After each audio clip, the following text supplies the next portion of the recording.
Hello, and welcome to another edition of the Big Freaking Friday show on the College Football Mafia Network. I'm your host, Nathan Bomber Brown. We're coming to you an hour early because of me, BYU, the Y. We play in an hour in Dallas, I guess at Ford Field, and we could use all the Big 12's help. Hell, all of college football's help, rooting interest to beat these sort of crashers of the party SMU. Am I biased? Yes. I'm not a reporter. There's no sacred cows. I want BYU to just beat the crap out of SMU. There's nothing to it. And this is an argument we could have. We could talk about it in the next 45 minutes before the next show if we want. But that's one of the things that's big for BYU right now is that perception, right? Last year they lost 2 games that they had in the bag, and it made them look extremely poorly. And that came out in the rankings this year. Horrible, anywhere from 13 to 16 in the Big 12. Well, me being a man of faith, tongue in cheek, or sorry, that's a what is it? Not tongue in cheek. It's a double joke, right? Um, Being a man of faith, I will always believe that BYU will win. They have the pieces. Their team is loaded on the defensive side of the ball, and the receiver core has maybe never been better. But it comes down to the only position on the field that matters besides the head coach, and that is the head quarterback, Jake Retzlaff, who looked good last week against an FCS foe. We will have to see how they turn out as they go into what is going to be just a bear of a season. I think today we could begin to change hearts and minds. Appreciate everybody being with me early. Make sure you follow us on Twitter. Make sure you subscribe on YouTube. Make sure you put in all your comments and questions in the comment section. I will try to get to those. I refer first to the member videos. Everybody knows those pesky member videos. I talk about them all the time, and it's because I really, really care about them all the time. I'm going to cut to that so everybody knows what you get for member benefits. Sorry, my tongue is still healing. You guys are very patient with me, and I appreciate it. What you get from this membership tab on the College Football Mafia Network, you get all these member videos. They're all the Wild Ute University videos, best in the business. Better than ESPN and Dallas Morning News or AP for all I care. Then we have the sit down, which is a lot of times members only videos. I believe this one doesn't need to be members only unless that's where Moen wanted to have it. I don't know. I'll have to talk to him about that. But then we have more Wild Ute Universities. We do have the members only shows. And then we have Moen Rants. We have Timeline. That's a time traveling game. A lot of fun. A lot of what ifs. Coos Corners come in, done a couple videos. Really appreciate Justin when he's done that. And then it just goes on and on and on. I haven't done a count, but I bet you we're over 50 member videos. And most of them are only members. We haven't opened them up for the rest of the world. So please consider becoming a member. Down on the comment section on YouTube, go to the very bottom on the right-hand side. You see a little $ and a picture. And sorry, I'm getting Rock and Rand is telling me. Sure, you can join me. Give me 1 second. Sorry, everybody. This is a live show on in. If he wants to join me. All right. Anyway, I don't even know what I was saying. So member videos, and then the members only shows, and then of course, what we do for you is everything on the member side of the house, all the post production and everything else that goes with it. Go to that $, that little dollar picture down next to the comment section. Click it. Different options will pop up. You can get a super sticker. You can buy a membership, have a membership for yourself. You can obviously do super chats. I always read super chats. Doesn't matter priority. They're always number one. Members videos or members questions, I do second. Or you can buy memberships, which is, we have a very unselfish clientele around here in this Mafia network family that we've built. And you guys you're the reason I do this. Honestly, um, we don't need to get modeled or anything, but I am so impressed with what we've built in just about 18 months. And there's a large part of the audience that's going to be with us tonight, and it has been with us in the preceding months that have helped build themselves up. I'm going to talk to Mo, and we need to come up with a way outside of the special icon that you get, some sort of way to pay back all those OG members that have been with us more than 6 months. Membership has its privileges. We're going to work on something, and I just need to come up with a good idea, and then we will get something out to you. So thank you very much for your continued loyalty. I really appreciate it. I know the rest of the team does. And yeah, we'll go from there. All right, before we start talking, and I got two things I want to cover in the next 55 minutes. I want to talk UConn, actually three. UConn, Big 12, and then the House settlement, not settlement. And there's actually a fourth, which is, yeah, you already said Big 12. So those three things is what we're going to drill down into. And I hope you have fun. I'm not, there's no sacred cows. I said that a bit ago, but I no dragons to slay. I don't care. If something isn't right, or I know for a fact that it's incorrect, that's what we do here. We fix those things. All right, let's do shout outs. I see everybody's really loaded to do that. Holy cow, we have a new member, BR, back in the house. Thank you, BR. An OG member from the very beginning has reassigned up with us. Really appreciate it, BR. I'm not sure how long your membership lapsed. Make sure you go back after the show tonight and watch some of those new videos. They are fantastic. Thank you so much for your membership. And as always, if you get a gifted membership, pay it forward, possibly give somebody else one, and then of course give a shout out, say hey for those people that bought them for you. All right, here we go. Big Lubbock was first one in the house, and he says first. I love that. That's great. Big Lubbock says, is it possible for Texas Tech to win by 1 point in all 12 games? Yes, it is. Yes, it is. I don't even know. Last year they had trouble with one of the teams. I can't remember which one it was. I don't understand the slow start for Texas Tech. The talent is all over in that place. I mean, Texas Tech is loaded with talent, way above where BYU is. So you'd think that they'd be winning a little bit more consistently. So Big Lubbock, I'm a Tech fan. You know that. All I can say is good luck. 1 point. Hey, I'm not sure who said it, but you only need to win them by one. Nothing else matters. BR says Pokes are having pork for Saturday brunch. Pee Wee Pigs, go Pokes. Yes, they're playing Arkansas. Let's see, Oklahoma State. Come on, you guys got to beat them, okay? Big Lubbock again. One of the very rare times I'm pulling for the Pokes. Well, there you go.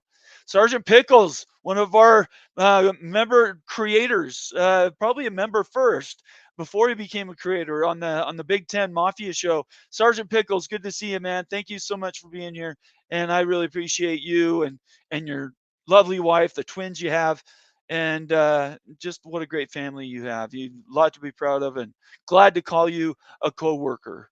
Says the afternoon all just punching out work. So listen to us on the road then, Pickles. Illini Ted, another longtime member, says, good evening, Bomber and the College Football Mafia family. Thank you very much, Illini Ted. Tumasta says, BYU, the good Cougars. Yes, Tumasta, you have it right. BYU, the good Cougars. There are others, but tonight in this house, we're talking BYU, and all the Big 12 should be cheering for BYU to beat SMU. In fact, I would say all of the country should be, but we'll get back to that. Let's see here.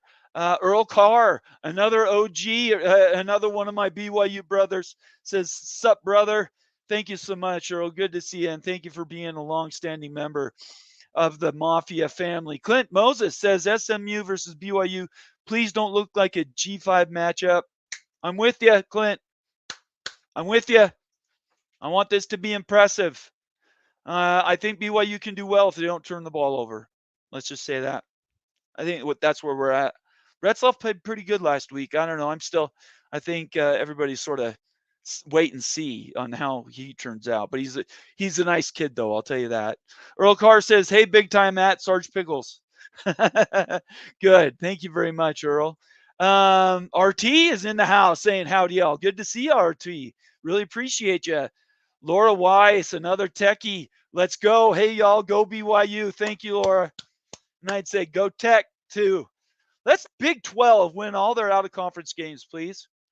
That includes Baylor beating Utah. If that wasn't in, actually, I don't care.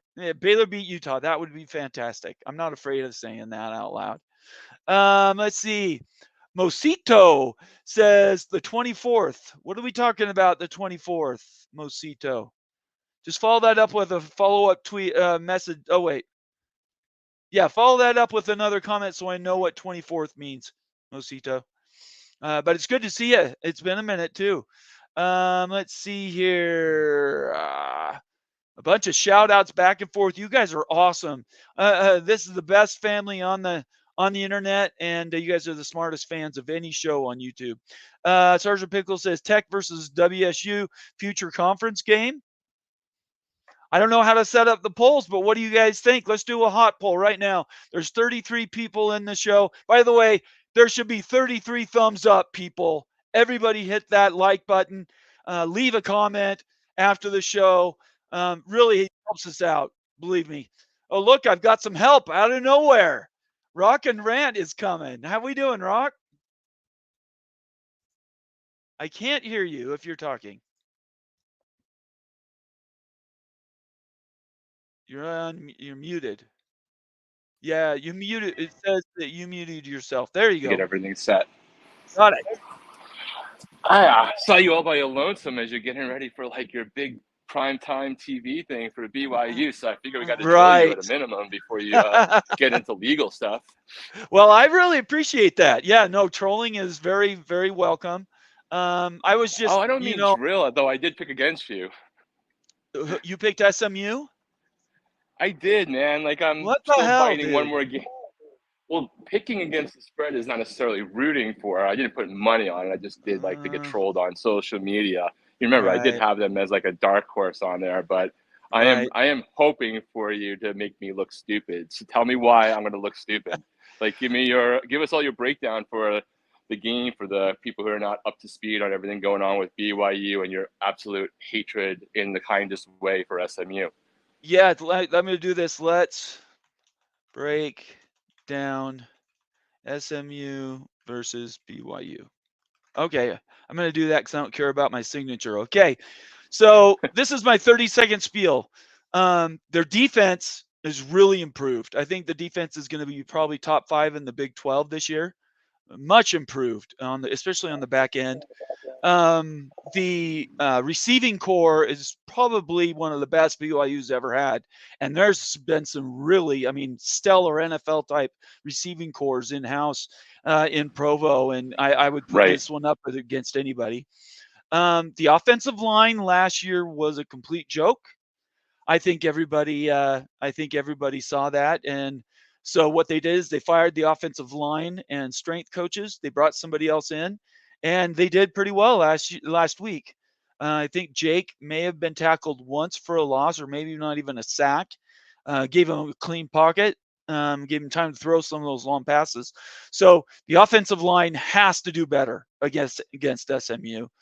And then the running backs for BYU to beat, just like they beat them in the bowl game 2 years ago, I think BYU needs to run for 150 yards or more, or they're probably going to lose. So that's kind of what my breakdown is. With SMU, they don't. I don't see anything they do great. They're running 2 quarterbacks. Their offense and defense are hodgepodge with stellar athletes out of high school and what they could buy in the portal in the last year and a half. Which is about 20% of Miami's last people who left. Oh yeah, at Florida State, UCF, they got a bunch of, right? They got a bunch of them in, but you got to ask the question, they're talented, but why'd those schools let them go? Yeah, I can't speak for all of them. There's some players that came from Miami that just fit Rhett's system better, probably. There's a portion of them that are there. And the other ones were just not getting they were just not getting burned. Like I don't think there's a jag, so to speak, that he got from at least the Miami side, but he got people that were either second or third on the depth chart, and we're probably going to get passed by either incoming higher ranked recruiting classes or potentially transfer portals of higher levels. But I don't think he got like the guy who was in scholarship number 85 on the Miami side. I can't speak for the other ones, but there's a couple of guys who are just better fits for the system. One or two that probably should have changed positions while they were at Miami and for some reason adapted fully to like a running back versus a receiver at SMU. But I don't know if that's ultimately going to be enough to get the cohesion that you're talking about. So from your take, what's going to be an early sign for you that it's breaking BYU's way? The first drive they run for like 20 yards, maybe even 30 yards. If they can get 2 first downs on the ground, they were extremely efficient last week. And it was an FCS foe, but if they can get 20 or 30 yards on the ground in the first drive, 2 running first downs, I think it's going to be a good day for BYU. I had come back to the offensive and defensive lines. And other than being able to troll them on I think I saw you today talk about how they have the third best attendance of colleges and high schools in the Dallas area. Something like, no, that wasn't mine. I might have agreed to it though. Oh, okay. Well, it was a great little fun fact for those who are looking to troll the ponies there. Right. What do you think is a good sign that, or bad sign for BYU that is like going to give you the, oh no, this is not going to go our way?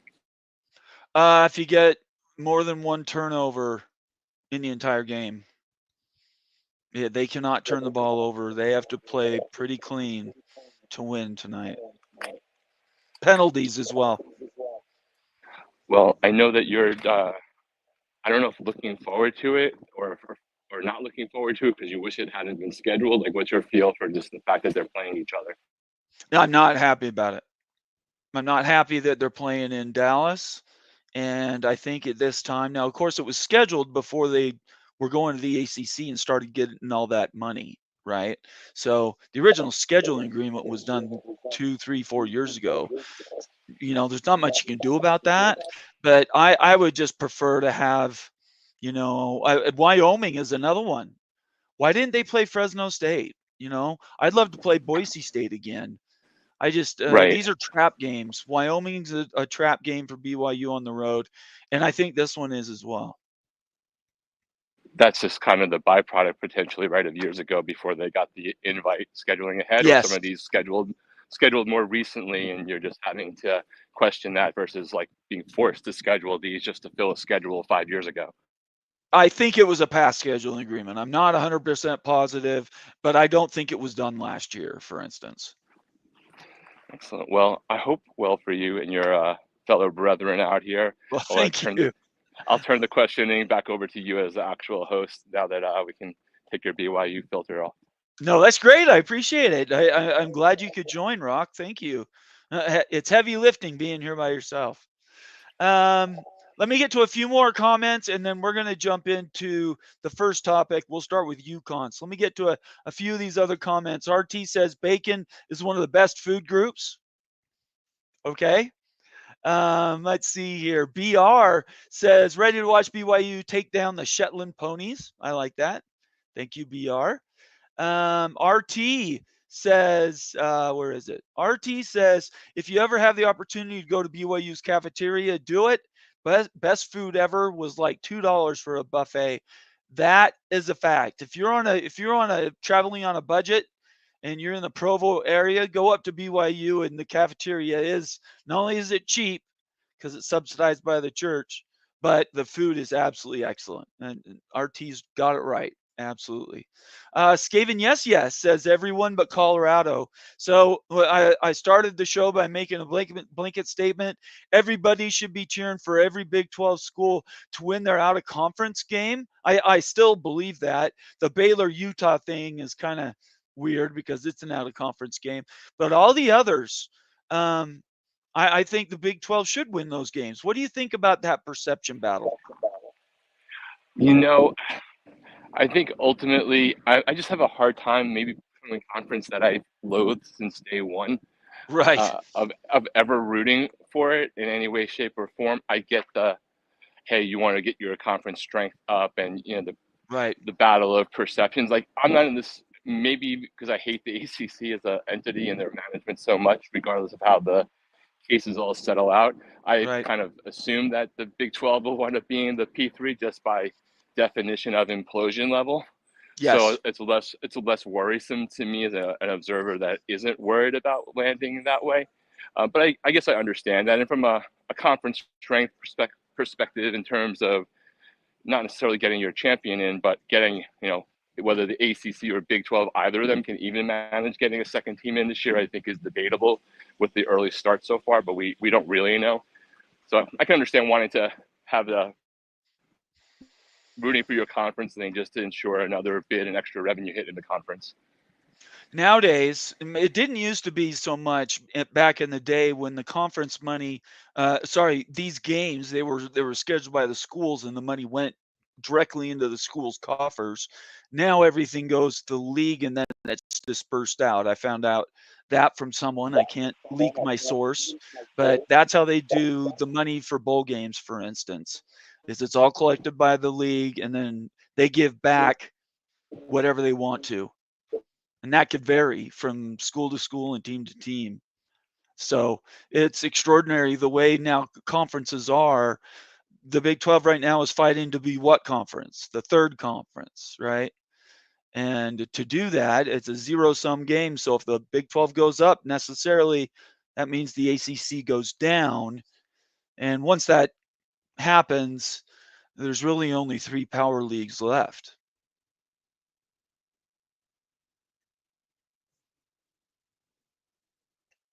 Rock, are you still there? Maybe I lost him. Okay. Well, we'll keep going. I appreciate Rock being here anyway. Let's see. Antoine Codes, good to see you, Antoine. No future, not a future conference game. Yeah, no, it isn't a future conference game. It's just one this year. Scheduling quirk. Sergeant Pickles again says the Illini Ted Big 12. They have 3 versus SEC, 3 versus Big, 2 versus the ACC, and Texas Tech versus Washington State, which used to be P5. So the Big 12, it is. Pickles is exactly right. If you're a fan of the Big 12, this is the week you need to be cheering for every school, in my opinion, outside of maybe a heated rival. If Utah was playing North Carolina State, I would cheer for Utah. And I hate Utah more than anybody. But I would do that because it brings the entire league strength of schedule up. And what did we find out during realignment in the last 2 years? That perception of how strong your league is, the comparative schedules, that's all anybody reports. When reports come out in the news, what's one of the first things they point to? Attendance numbers. They point to how many viewers are on TV. All that stuff matters. And the Big 12 needs to be cheering. And this is just me, but the Big 12, in my opinion, needs to be cheering for each other outside of maybe, a couple extras. Anyway, those are great comments, guys. I really, really appreciate it. I'll get to more as we get going, but right now I want to jump into why some of the news that has come up in the last 24 to 48 hours. Let me change the banner, and we're going to go to UConn. Where are we with UConn to the Big 12? Okay, everybody put your hats on, your earmuffs on, and listen. Okay, this is really, really important. We're never going to say it again, right? No, teasing. Of course, we'll say it again. But right now, there was a statement that actually came out. One came out from UConn, and one came out from the Big 12. I'm going to show everybody the Big 12 one because I accidentally closed the UConn one, but they're both basically the same. This is from Nicole Arbach, and let me make sure I get her.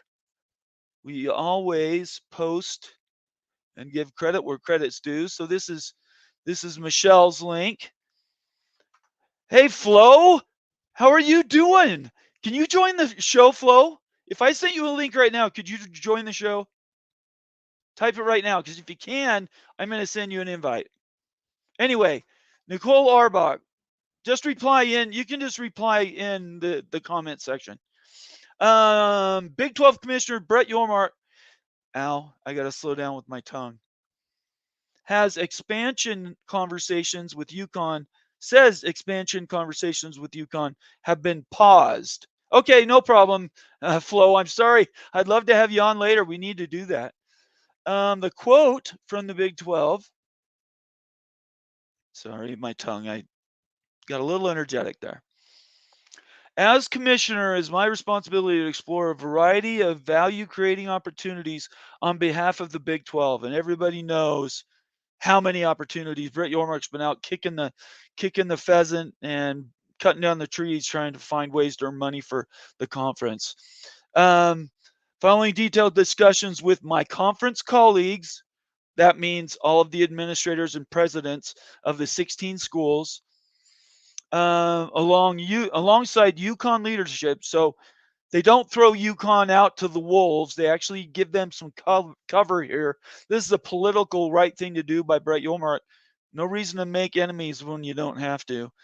So, along with my alongside the UConn leadership, we have jointly decided to pause our conversations at this time. We will instead focus our attention and resources to ushering in this new era of athletics. And by the way, right when Rock joined me, I asked a question, and I'm going to go back and see if there's anybody that replied to that. I wanted to get to this first, and then I'll go back to those comments. We'll instead focus our attention and resources to ushering in this new era of college athletics.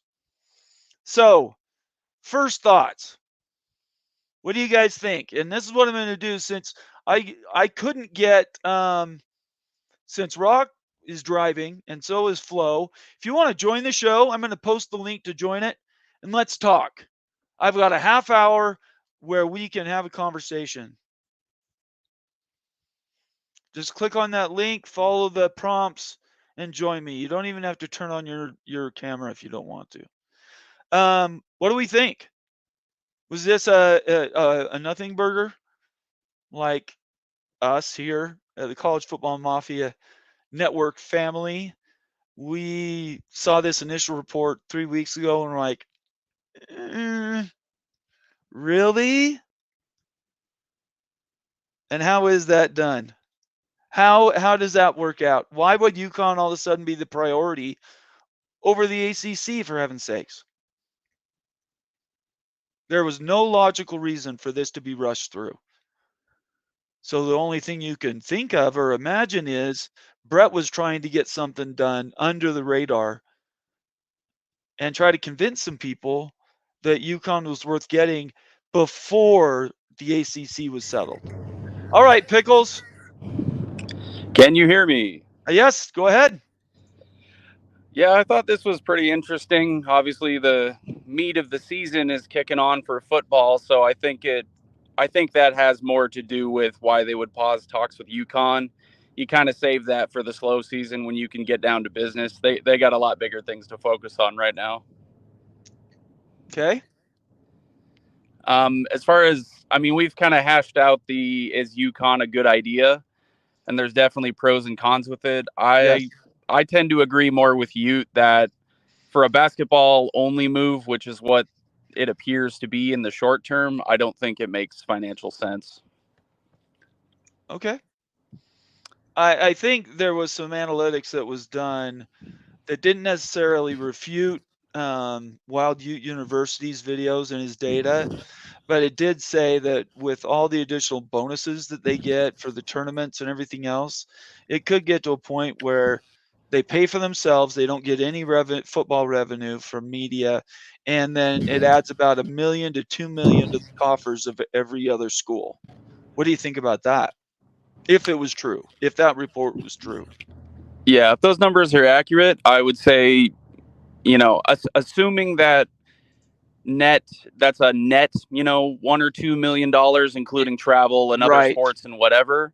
Right. If it's actually, if it's a benefit, then of course you're trying to build, the super basketball conference to where, not trying to be disparaging to Big 12 fans, but even if it turns into a 2+1 for football conferences in the future, you can be that top tier basketball brand and really hold your own, especially including someone like UConn.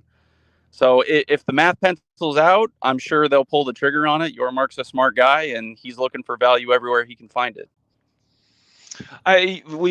Travel costs is travel cost is big. Yeah. They're way out on their own, even more so than Central Florida. Well, and then you have all the Mountain West schools that have to travel to the ACC east. Right? So yeah, I've been kind of on the train that I think in the next decade or so, I don't know if you'll see a total split in sports, but especially sports where it's not something that every single team in a conference plays, they'll return to regional conferences. Like, for example, Washington, a lot of their sports that aren't played by the rest of the like volleyball and not volleyball. Hey, Pickles, you're breaking up. Pickles, can you hear me? Pickles, can you hear me? No. You're pinging out, it sounds like to me. Are you there? I can hear you still. Oh, well, I can hear you now. Are we good? Oh, right this second, as far as I can tell, I can't tell the lag because I'm not sitting next to you. Yeah, I can hear you coming through just fine. If I'm breaking up, let me know and I can jump off. Yeah, I can't hear you. I'm sorry. Yeah, it's tough. Technology is a challenge. Anyway, so Big 12, I don't think UConn was in a position to be able to only go basketball only. Brett Yormark was trying to fashion a deal so that they could come in 5 or 6 years. I still think that's a reach. If they just wanted to come in and play basketball, I think they could probably make it work and it wouldn't be too complex. But what's the chances they're going to do that? If I'm UConn administration, I shut the football program down. I just shut it down. I don't know where the glory is in having it. Maybe it's alumni that want their kids to go there and play, but it costs so much money and you get so little benefit if you're not going to put hundreds of millions into your football program. So that's just my opinion. You guys can definitely agree with me. I just think it's one of those things that maybe it's a bridge too far, and we'll have to find out. Let me jump back and get some more comments that we were talking about earlier. Let's see. We started there. Okay, so we're going to start here. Sergeant Pickle says by 2032, Washington State and Oregon State will be in the Big 12. I could see that. I would be happy if that happened. I don't know if it will. The numbers, it's a numbers game. If they go to 24, Washington State and Oregon State are in the Big 12. If they stay at 20, I don't see any earthly way they can make it work. But I'm willing to listen to ideas and be convinced. Earl Carr says Big 12 should add the Washington State Cougars and Beavers. Yep, we just said that. Earl, appreciate it. Vox Condaro, good to see you, Vox. I'm taking the Missionaries plus the points, which is 12, versus the Fighting Lamar Hunts. That's funny. Yeah, so Church of Jesus Christ of Latter-day Saints, that is the BYU school, and obviously there's Missionaries for that. Sergeant Pickles also says, full honesty, I took BYU against the spread, but I'm not brave enough to pick them straight up. BYU used to be historically great at covering. I don't know if it's still the case, but it used to be. Illini Ted says, I took BYU with the point, so I'll be pulling for them as well. Sergeant Pickles says, SMU is Kirkland brand, Colorado. They do more recruiting than winning. Okay. Illini Ted says, UConn also plays tonight. They've got the powerhouse Merrimack. They better win that. Laura Weiss, their high school stadiums in Texas nicer than SMU Stadium. That is a fact. Most Friday night football is in high school stadiums, not in college. Sergeant Pickles nightcap is the Nerd Bowl Duke at Northwestern, so that's a game tonight.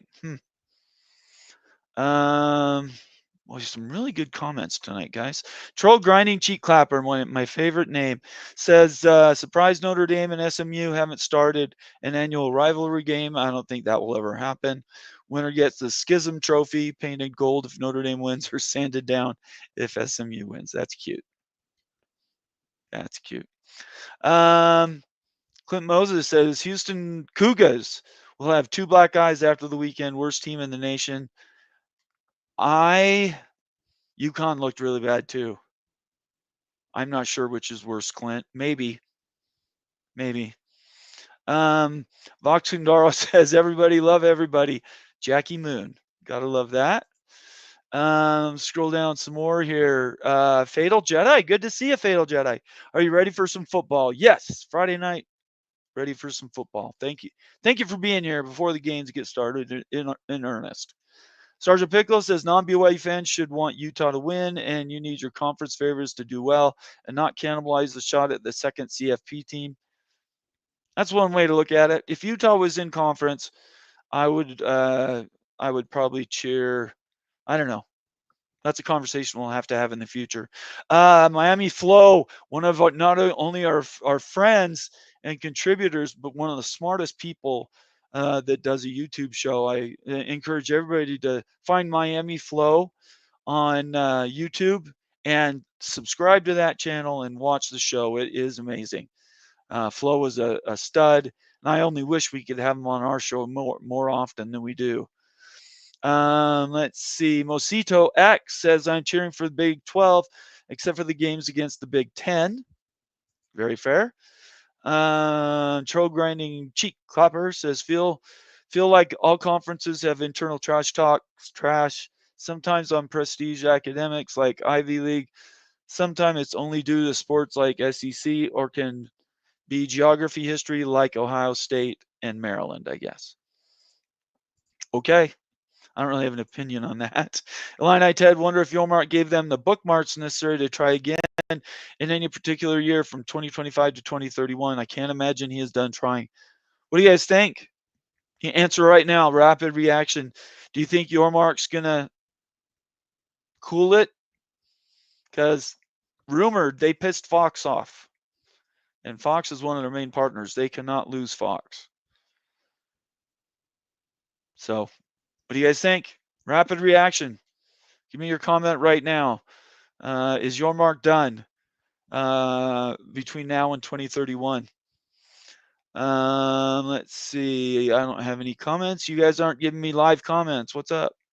Anyway, we'll keep going. Tony Lawson says UConn to the Big 12, don't fill up on bread. Yes, that's a good quote. Don't fill up on bread. Bob Swanger, it's been a minute, buddy. Good to see you, Bob. President shut it down, my opinion. I would agree with you. I think you're exactly right. Clint Moses says, how does this affect basketball money, separate revenue for Big 12 if UConn doesn't cut it?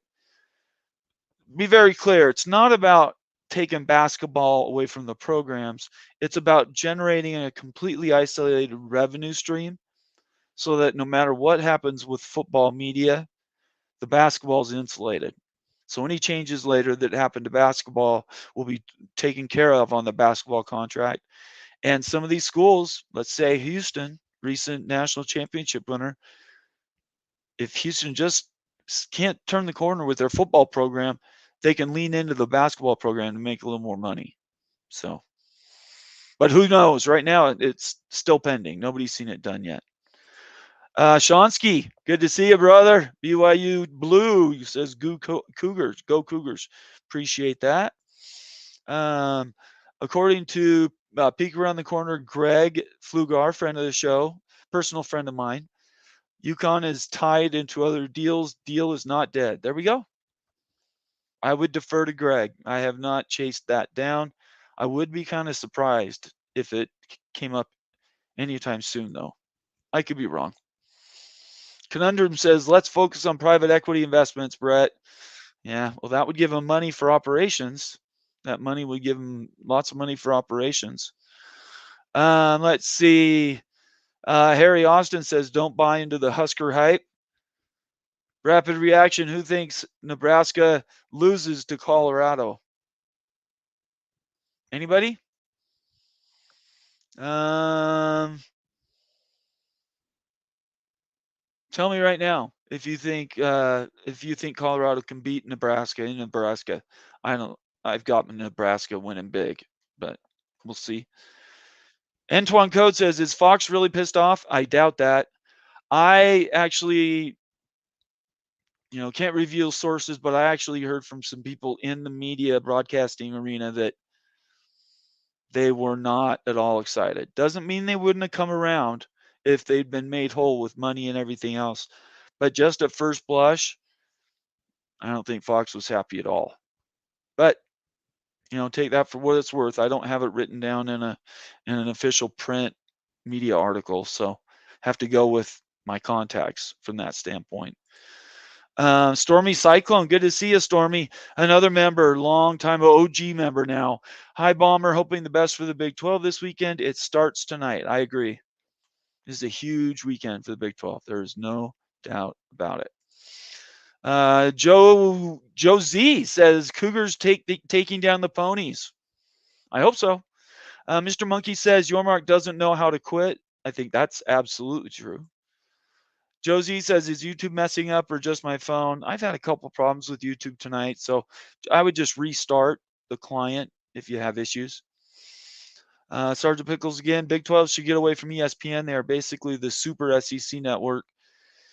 I really hope in 2030-31, if nothing else happens with the Big 12, that we drop ESPN, we go with Fox and 2 or 3 on-demand media partners. Google TV, Amazon, Netflix, whatever. I think ESPN's kind of cancer at this point because they're going to sacrifice everybody to the SEC. No, I know that because they're doing it to the ACC right this second in real time, which is why Florida State, Clemson won out.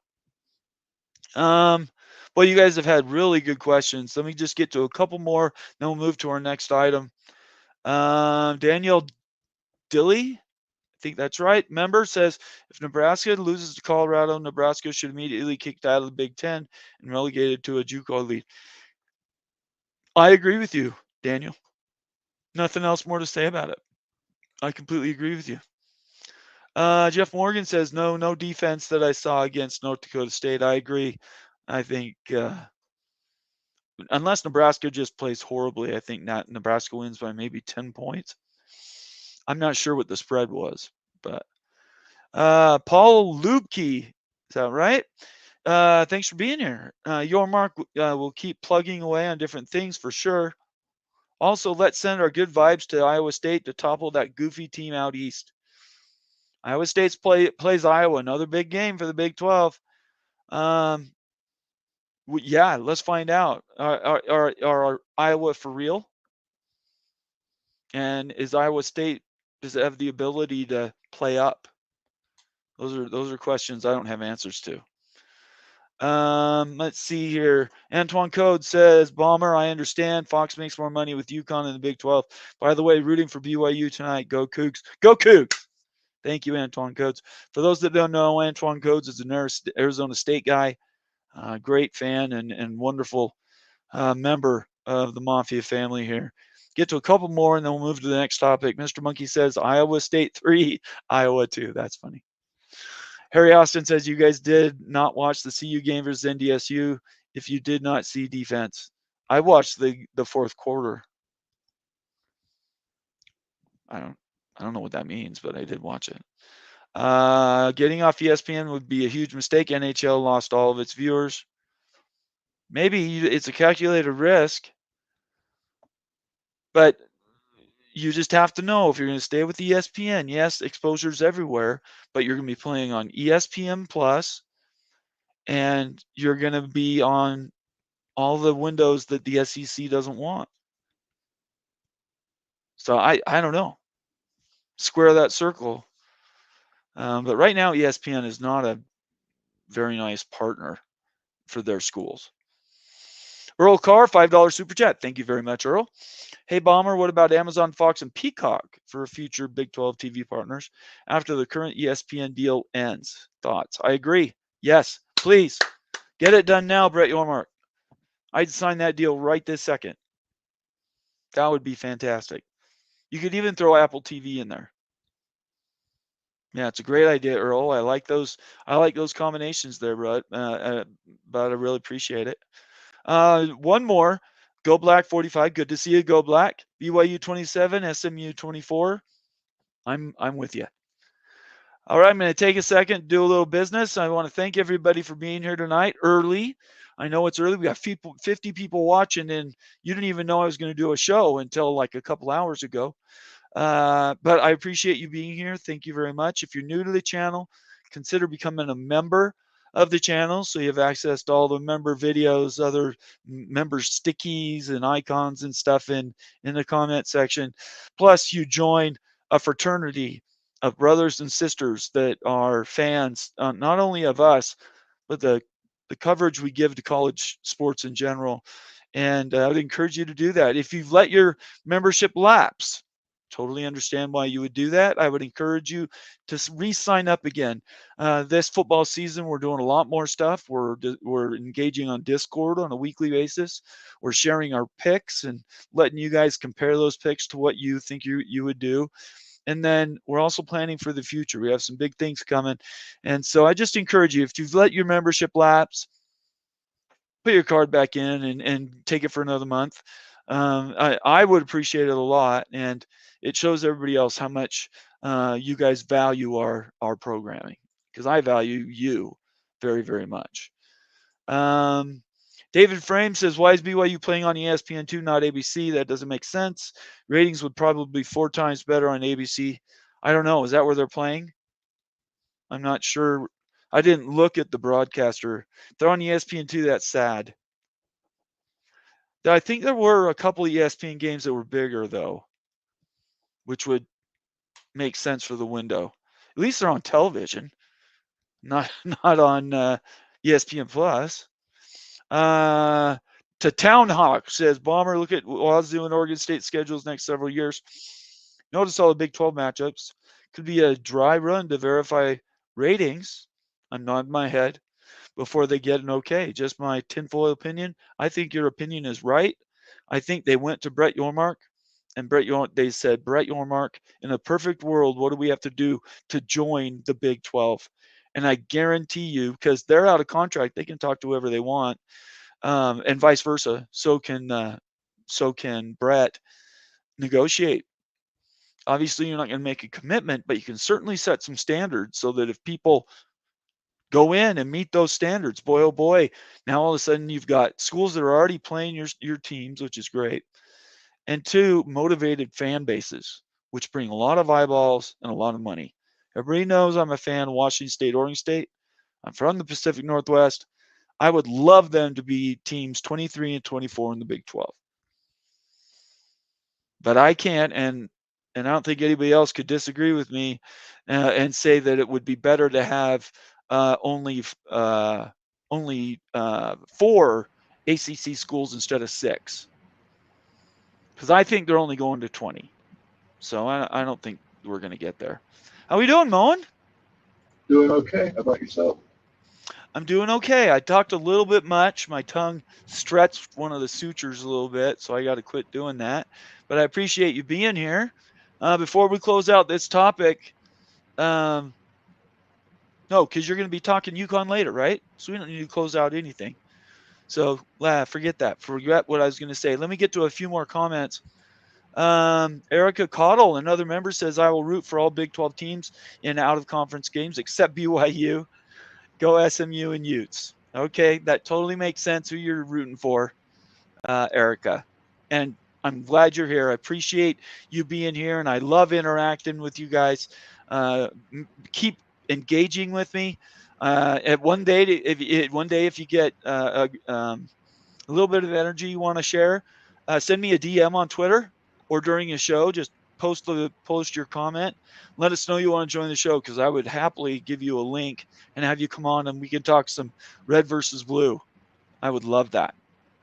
So it's really good to see you here. All right, Moen. I'm going to skip past the next one I was going to cover and jump to this Dennis Dodd article. Where are we at? Dennis Dodd article that says, oh, sorry, it's the link to his tweet. I apologize. Let me post that link in the comment section because we always give credit where credit's due. Dennis's comment says revenue share might be the wedge that finally cleaves FBS in two. That's the football divisions. Those who can't pony up to $23 million per year for 10 years, which is what the current House settlement amount is, which, by the way, may change. That was a proposed number. They won't be competitive per source. As always, it's all about recruiting. So tell us about Ohio State and how they look at this number. Ohio State will be fine. This isn't going to put a dent in it. I know that the AD has talked about maybe reducing some of the other sports to accommodate this, but I think between boosters and everything else, that won't happen. The NIL deal is still going to be there, so that's $23 million plus NIL. So that payroll could get upwards of $50 million total. And that is the question, and it came up yesterday in court of law. The judge said, okay, you've got this anti-collective bargaining, and at the same time, you've put restrictions on the NIL and money that can go directly to players. What gives you the right to do that? The judge asked the question. Let me tell you. I'll tell you how that conversation went. No, go ahead. Sorry, go ahead. No, I was going to say it absolutely happened, and it was because it was more about the policing, that they wanted to police and make sure that NIL deals were actual NIL deals. Yes. Well, and at the end of the day, the difference is, and I'm going to get to it right here. So some smart guy came behind let me get to the Ross Dellinger tweet first, which I believe I have that link. So now we're going to move on to the House settlement. Here's the link. Everybody can join me jumping around here topics a little bit because a lot of stuff to cover and we got to do games and stuff. So Ross Dellinger puts out another article talking about Charlie Baker and what they went into a closed room, evidently, right after the ruling yesterday in the House settlement. They got together and they put themselves a little memorandum together. And boy, it sure looks technical and everything. They're really letting everybody know they're taking this seriously. His entrance for the article says in a letter he sent today to the NCAA membership, President Charlie Baker says NCAA and conference leaders began working immediately last night. Boy, they're on it. Last night they were working on this, on solutions and issues raised by the judge in the House hearing. And then I'll go through the whole article, but some smart guy came from behind that and wrote a little poem. I'm not sure who this smart guy is because it's me, but this is a nice little poem that describes kind of what the House settlement discussion was with Charlie Baker. And it goes like this.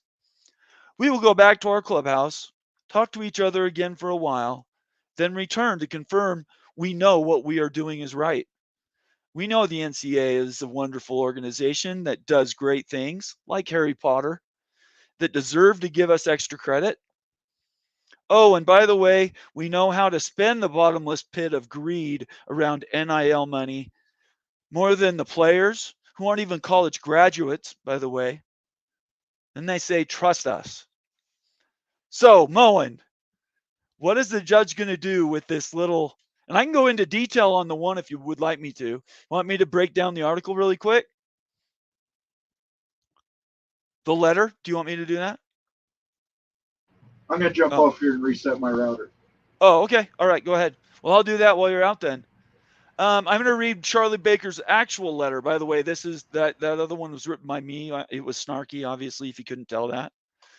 And I'm going to keep giving your comments for the judge for the hearing. It was hilarious. So I'm just going to read a lot of it because it's going to make you people laugh. Good afternoon. Last night's hearing did not go as we'd hoped. The court posed worthwhile questions that the NCAA began working on diligently all through last night with our partners in the conferences. The proposal presented to the court was the product of months of negotiations. Give us credit. Give us extra credit. We worked hard with student athletes, attorneys whose track records speak for themselves when it comes to effective athlete representation. We believe, and I might as well highlight this since we're looking at, we believe the proposal offers both sides the best possible alternative to endless litigation. Student athletes receive landmark financial benefits, plus the ability to monetize their name. Oh, you're so lucky. Look what we're doing for the athletes. We're letting you earn money with your own name. How stupid does that sound, by the way? In today's day and age, I'm allowing you to earn money? That's ridiculous. Student athletes receive the landmark financial benefits plus the ability to monetize their name, image, and likeness. That's the NIL. Without limitation. And the colleges and universities that combined deliver nearly $4 billion in scholarships and millions more in health, wellness, and educational benefits to hundreds of thousands of young people every year receive stability. That's all because of us, people, the NCAA. Without the NCAA, the world would slip into anarchy and chaos. The proposal allows, again, they're allowing the players. They're allowing other people to do things because they, in saying that, that means they own them, right? You can see through all this doublespeak in this entire letter. It's ridiculous. The judge is going to laugh something like this out of her courtroom. The proposal allows both sides to build a system that's sustainable for years to come. Yippee! Our next step will be responding to the court's questions. As we prepare to do that, we will discuss the issues with the appropriate NCAA governance groups, including student athletes. See, advise and consent or let you in, and campus and conference administrators. Regarding the Fontenot, those are the two more lawsuits that aren't that are running adjunct to this, but I don't think are rolled into it. We are advocating to address these claims, which are the same ones at issue in House, Carter, and Hubbard. So they want to address all 5 of them. However, the Colorado cases are being litigated by different plaintiffs' lawyers from those in California. Our belief, and this is the ACC, this last sentence, you're going to hear it and you're going to be like, wait, didn't the ACC say the same thing?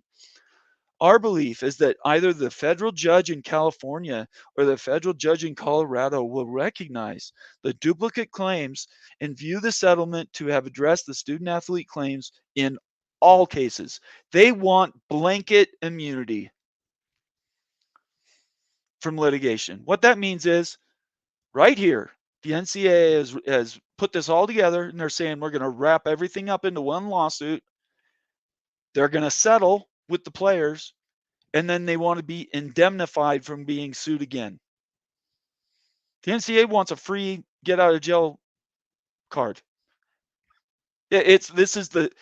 Honestly, I'm not a lawyer, but you'd have to be 2 to not be able to see through all this garbage. Next paragraph, college sports impact is felt. This is where I wrote my little poem. This is why I started writing that poem, is this paragraph.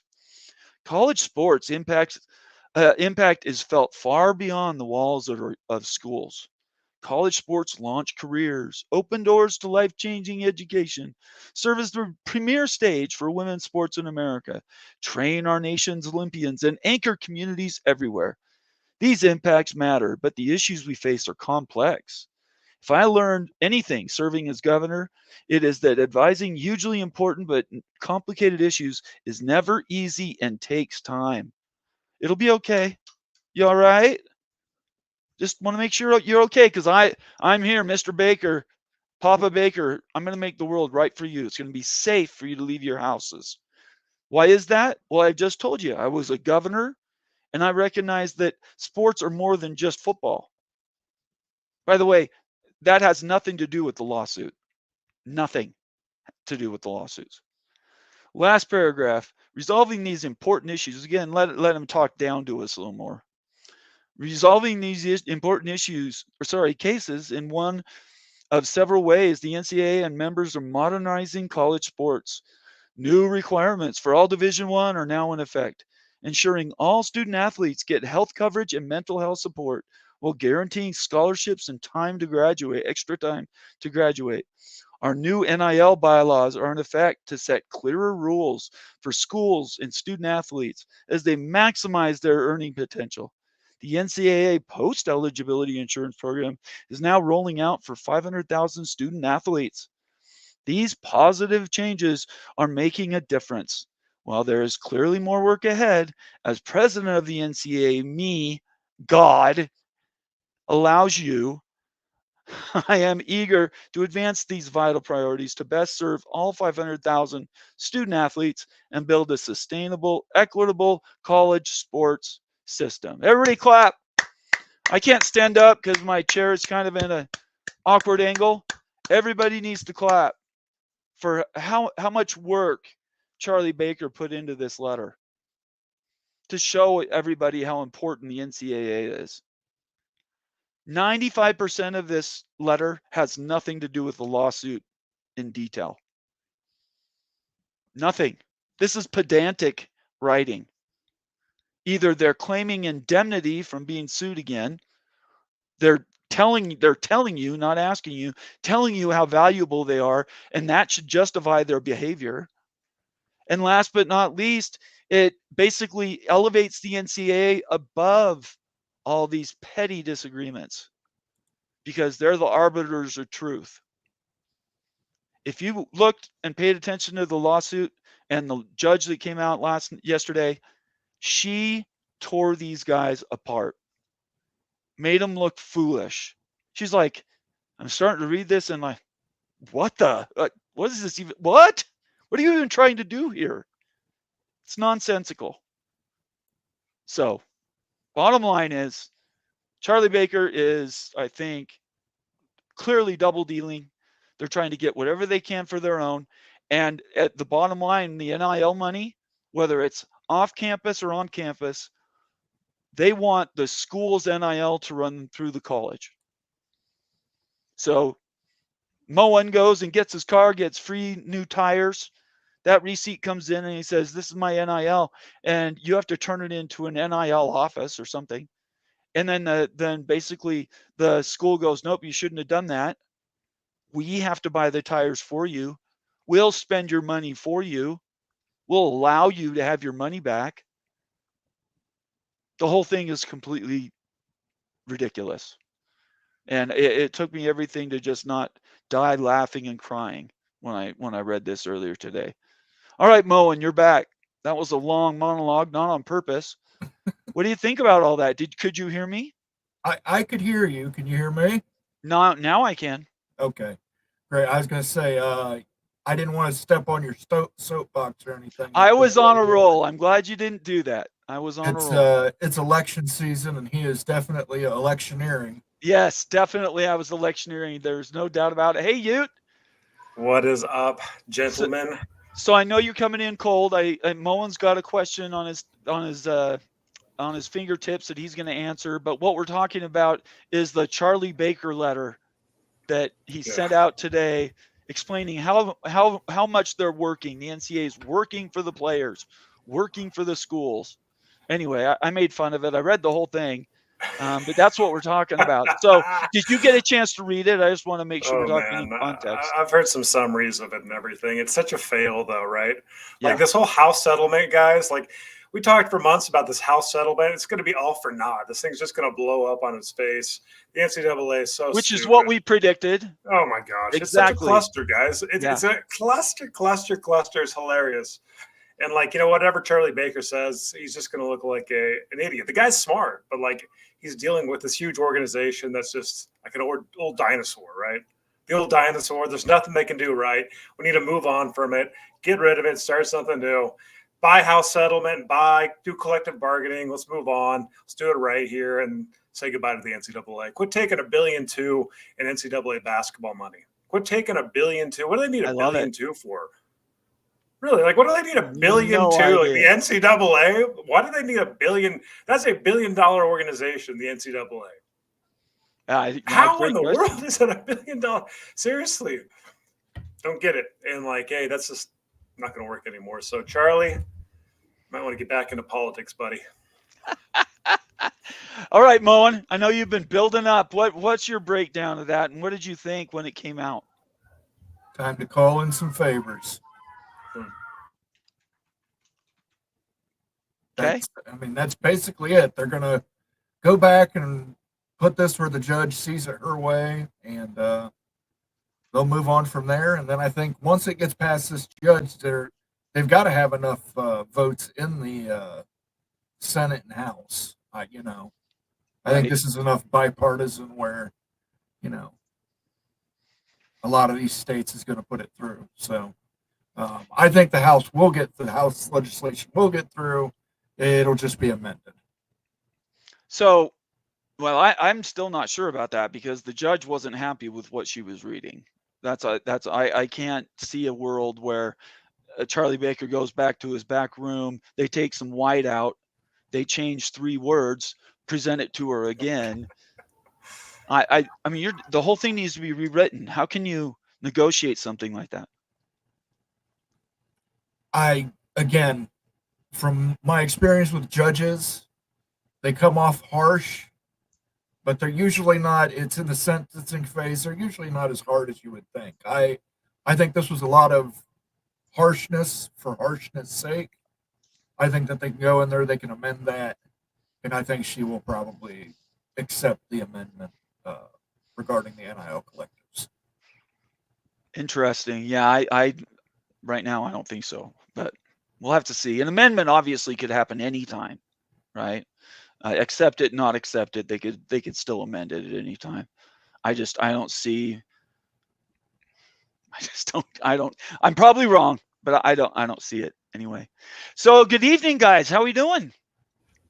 Doing amazing, freaking amazing. Hope you guys are all doing great. Friday night game weekend, week 2. Man, your BYU game's starting right now too. It is. We're gonna do picks and then I'm out of here. So, Moen, I'm gonna turn the time over to you. Well, first we got to get the standings. Oh yeah, please. Oh my gosh! Yeah. No way. Not a good week for Wild U. Wild U finished at the bottom at 2-6. Bomber and I went 500.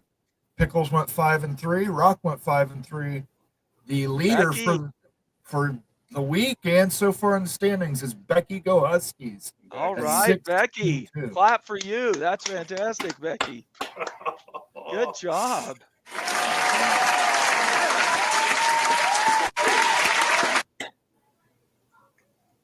All right. Now let's get to the picks for this week. Yeah, let's do that. Here's everybody's picks for the week. Texas at Michigan. Michigan down 7.5. Everybody took Texas. They gave away 7.5 points and took Texas. Can you sell any world where they win that game? No. Okay. And it's not just coming from an Ohio State guy. I just think Texas is really, really good. No, that's why I asked you. Yeah. And I think Michigan doesn't have their act together. The 2-quarterback system I don't think it works. Never works. Yeah, I mean, can any of you guys figure a reason to maybe say Michigan pulls the upset here? It's at Ann Arbor. Okay. I don't think so. The coaching, no, you can't give the nod to coaching anymore. Not quarterback play, not talent composite, not experience. There's nothing that makes sense outside of just being a home game. If this was at Texas, it'd probably be 14 around it. BYU at SMU. That game's going on right now. I believe it kicked off already. It did, yeah. SMU is favored by 10.5 points. Yep. Bomber, Ute, and Pickles all took the Y. And myself, Becky, and Rock took those guys to pony up. I think they're going to have big offensive plays. And I don't think that BYU's offense can keep up with them. You never, ever, ever disrespect a Utah-based football team. All of them are the same in some way. The Utes, the Cougars, you're going to get defense, you're going to get physicality, you're going to get good trench play. And when you know what? SMU is going to find that out. I think that BYU is going to beat them up in the trenches, and I think that's going to be a close game. SMU has really, really good weaponry, so I see them pulling it out at the end, but it's going to be an absolute nail-biter. I could see the Cougars pull this one out too, so I wouldn't bet against BYU in this game at all. Hey, Moen, can you do a quick poll while I do my breakdown? Just BYU yes or SMU yes? I did. At the beginning of the show an hour ago, I broke this down. Between SMU and BYU, everything on paper makes these schools look relatively even. BYU learned a lot last year, a ton last year. They've changed a ton of people. They didn't get rid of the OC, which pisses me off, but they changed pretty much everybody else. And in doing so, they've turned that team over. Same players, but they're performing better. Everybody in the building says, yeah, this is the team we thought we'd get last year. So you wasn't surprised by that because he knew there's a climb, and it's a steep climb to get from year 1 to year 5. So BYU's probably right in that same level. But if you compare them to SMU, BYU beat SMU with a running back as a quarterback 2 years ago. And if BYU runs the ball for 150 yards, they win by at least 10 points. There's danger signs if they rush for less than 100. If they rush for less than 100, then SMU probably wins by a couple touchdowns. Do you agree with that? I could see it. Like, I think BYU needs to establish the running game is 100% important. SMU is going to try to get the passing game going. SMU's got really good talent on the edges at the receiver position, but BYU is going to, I think, win in the trenches, and that's going to keep it close. Defensive physicality. I mean, it's Kalani Sitake. That's who he is as a coach. Yep. It's going to be a close game, and like I'll tell you what, when you play BYU this year, you're going to get beaten up. You're going to get beaten up. Like, even if you don't win, you're going to get roughed up. That's exactly what's going to happen to SMU tonight. Yeah, I just don't think BYU's offense has the tools to match them score. Their receivers might be the best in the conference. The group. Chase Roberts and Darius Lassiter are going to be playing on Sundays. Okay. So, anyway. We'll see. Yeah, sure. Right now. We'll be finding out in a couple hours here, guys. Yeah, definitely. By the way, if you're watching the show right now, please don't spoil a score for me, please. I'm recording it. I'm here for you to do these. Don't be a dick, frankly, and put a score in while the thing's going, because I want to watch it on record. You got it. All right, Moen, what's our next game? Arkansas at Oklahoma State. Oklahoma State's favored by 7.5 points. Mm-hmm. Yep. Bomber, Pickles, Becky, and Rock all took Oklahoma State. Ute and myself took the Arkansas Razorbacks. Very good. I think Oklahoma State, I think Arkansas wins this game outright. I think this is their big coming out party. I think that offense is going to put some points up. I don't know that Oklahoma State's offense outside of Ollie Gordon can hang with the Petrino-led offense. So I like the Razorbacks. I hope that is not true, because this will be a really big tarnish for the Big 12. Losing this football game, this is the game that you can't afford to lose. I mean, like, okay, if you lose in the SIAC game, it's fine. BYU is not favored to win. But Oklahoma State's a front runner in the conference. This is a home game. Arkansas is a heavy underdog, 7.5 points. That would just be really bad blemish. I really hope that doesn't happen. I could see the game be close, though. And Arkansas can run the dang football. Jaquindon Jackson, ex-Utah running back, is an absolute stud. He's very good. Great running back. He's freaking good. Yeah. And, like, he's just an absolute tank. And he's going to pound the rock and everything. But Oklahoma State has great trench play. Experienced offensive line, good defensive line play, too. So they'll shut that down a little bit. Arkansas is going to get theirs. This is just going to be an absolute dogfight battle, though. I just have a hard time seeing any team pull away too much. But Oklahoma State, given the home game, win by 4. I think Oklahoma State wins by 4, but doesn't beat the spread. That's fair. I think Oklahoma State's loaded. I still think they're tip of the top with Kansas State and Utah for the championship this year. So I'm just going to stick with my homer pick. I think they're good. And tonight, Utes going to find out what team is coming to Salt Lake. Wasn't last week. It's whatever team shows up tonight. Exactly. All right, moving on. We've got Iowa State at Iowa, the Cyhawk Trophy. 2.5 point spread. 2.5 point spread favoring Iowa. And I understand Wild Utes because I remember his preview on Iowa State. I knew he was going to pick them. So tell everybody else. You already told us. Tell everybody else why Iowa State. Yeah, Iowa State in this game. I think they're one of the most underrated teams in the nation, let alone the Big 12. I think Iowa State is well coached. We all know that. Both these teams are kind of similar in a lot of ways. Great defense, well coached.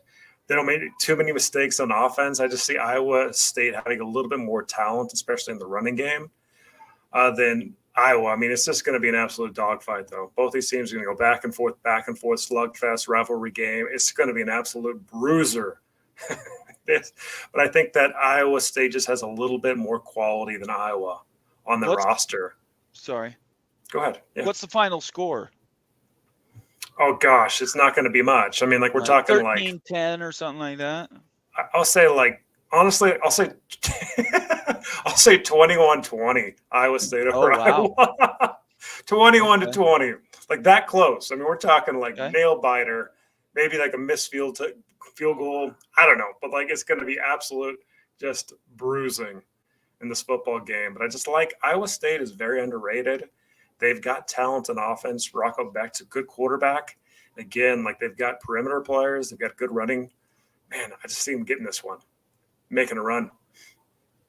Yeah, I really wanted to pick Iowa State, but that point spread at 2.5. That's a betting line. That's a betting line. That's a bet on Iowa line that they'll win. Yeah. Goal. Yep, so, absolutely it is. Yeah. Mm-hmm. If I would have taken Iowa State. So none of us, we think last week was a mirage for their offense. Then, well, I think they win by 3 points. Yeah, they were playing against a team that wasn't very good. Yeah, fool's gold. You're saying? Yeah. Okay. I think Iowa's got a win streak in this game too. I think that's right. Won like 6 of 7. So this game hasn't been close as far as wins. The actual game play has been close, but the losses column has not.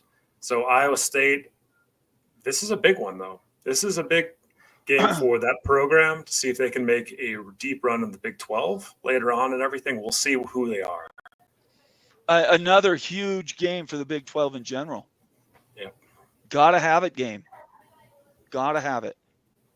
Moving on to our next Big 10 versus Big 12 matchup, you got the Kansas Jayhawks visiting Champaign. Kansas is favored by 5.5 points. I think they're a touchdown win or more. Touchdown win. Yeah. I'm going with or more. I think Kansas's offense is going to be too much for Burt's defense. He is really good. He is really good. Yeah, I just don't know that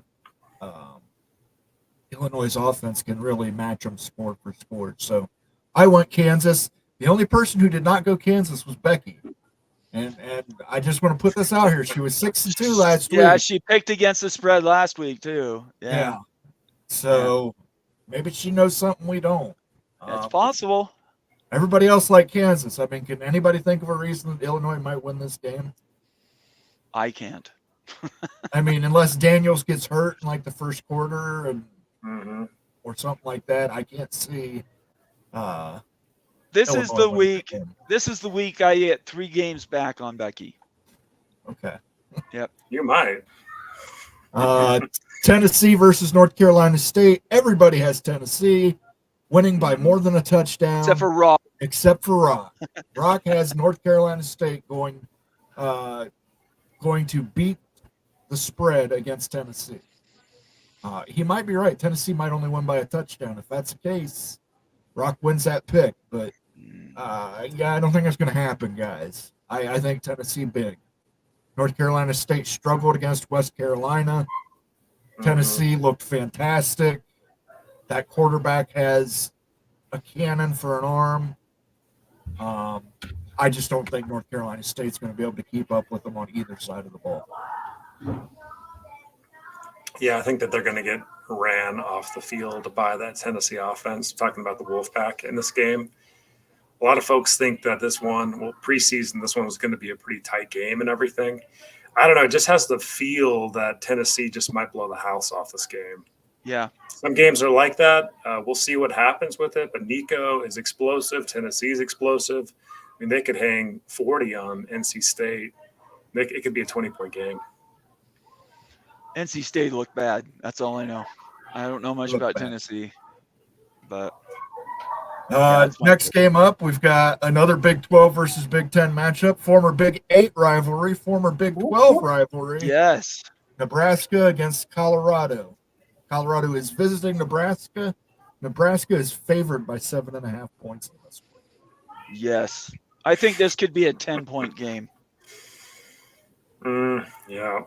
Yep, around 10 points, 14 points. It seems right on the money. Nebraska, man, they're just tough in the trenches. They're much better this year. They looked good last week. Raiola, is a good player. It's in Colorado and these type of big games. I know they got the win last year. This is a different Nebraska team, much more quality. I just think back to last year's game versus Oregon. For CU going to Oregon and just getting blown out, and I feel they read their plays, they spied their plays. That's how they beat them so bad. That's what Dion said. Yeah, I mean, maybe they did, and I think Nebraska is going to be looking for revenge. Look, if Colorado pulls the upset, that'd be massive. In Lincoln, they're so unpredictable and volatile, Colorado, that. If this isn't a big Nebraska win, they could maybe win outright, right? They're so hard to predict, but I'm not betting on them. And they burned me out too many times betting on CU, so I'm going to go with Nebraska. I feel more comfortable. 10 to 14 points. I'm not forgiving Colorado for last week where they won and didn't cover. That's but true. Becky's the only one that picked them again, and she might be right. Nebraska will win by 7, and it'll blow all of our picks. If she wins these 3 odd games, she's going to have a week ahead of us in the spread. Well, maybe I'll start copying. I'll wait to post my picks until she posts her picks. Okay. Last game. Now, this one's a great one. Boise State at Oregon. 18.5 points is what Oregon is favored by. Take the Broncos. Take the Broncos. Haven't we learned our lesson with this type of stuff? How do you bet Boise State? How do you bet against Boise State with 18.5 points? That's crazy. This is a good Boise State team that can run the freaking football. Malachi Nelson got beat out. Yeah, with their quarter. Boise State. Give me this is such disrespect in Boise State. I can't believe it. Their defense is terrible. Boise State's defense, you could drive a Mack truck through those lines. That's why they needed their running back to score 6 touchdowns last week. I think 18.5 is a trick. This might be a Vegas trick to get action on Boise State. It's a bait? You think they're baiting them? Yeah, and then Oregon's going to come back and win by 3 touchdowns. They may. It's possible. But I couldn't resist because Pickles told me Boise State is undefeated against Oregon in matchups. They're 3-0. They are. So I am taking Boise State to go 4-0. I hope they win outright, but with 18.5 points, man, it's hard to take Oregon with 18.5. Especially after that performance against Idaho last week. Where does Boise State go in the rankings if they beat Oregon? Oh, my gosh. We can check it out with rankings right now. That would be pretty – I think they'd have a huge bump. Oh, yeah. Yeah, they'd definitely be top of the G5. And now we know that Oregon isn't all that. Yeah. Right? I don't foresee that happening. I think Oregon wins. 18.5. Yeah, that's Oregon can win by 2 touchdowns. They can give up garbage time points to. That's right. So, you guys want to check it out to see what Boise State would be ranked if they win this game? Yeah, run it through the computer. All right, here, let me share screen. Look, we'll go through this. I've done it once before. It's really fun to play with. Nate, can you tell the folks about rankings right now? Just while I'm holding this up to you. Do you know much about you want me to tell them about the application? I'm not very good at it. No, I know what it does. It's an aggregator, right? And does its calculations and. So check it out. So this is this guy that we've been talking with and friend of the show, Peyton. Yeah, Peyton Socher. he developed this website. It's free to use. I mean, we don't get paid for anything. I've just been playing around with it. Like, so this is just for sheer enjoyment, guys. But this is cool. Like, so he built this based off like an algorithm to tell you what a team would be ranked if they pulled like an upset. Right. And so let's go down here and let's just go look at Boise State here. So let's find Boise State and Oregon.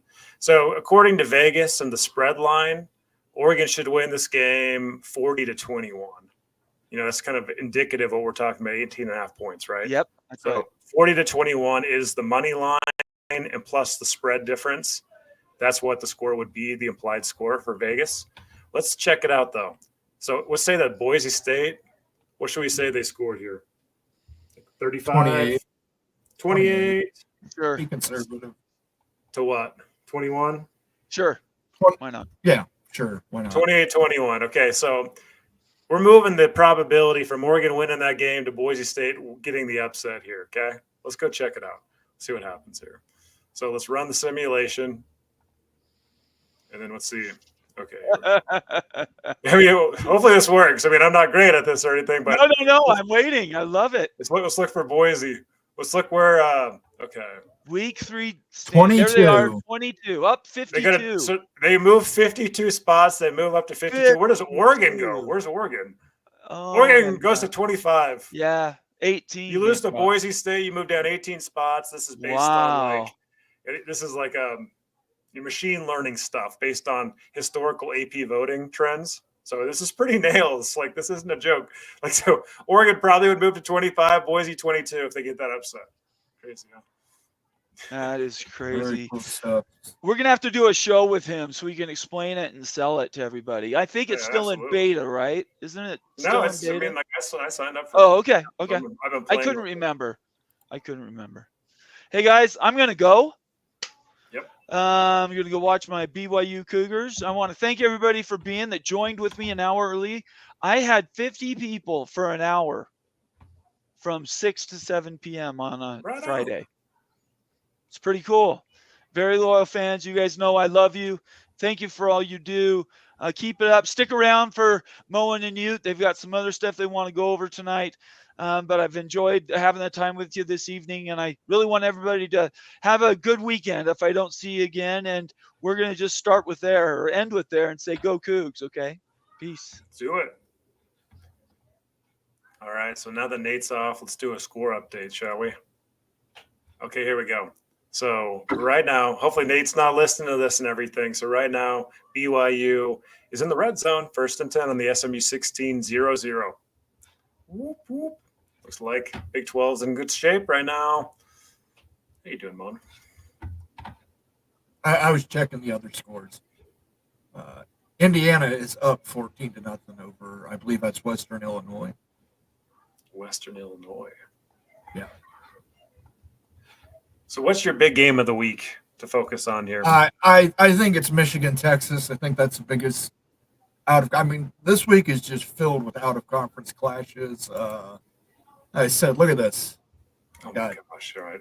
SEC versus Big 10, Big 12 versus ACC, SEC versus Big 12, Big 12, Big 10, Big 12, Big 10, SEC, ACC, Big 12, Big 10. And then you've got a G5 against a power team.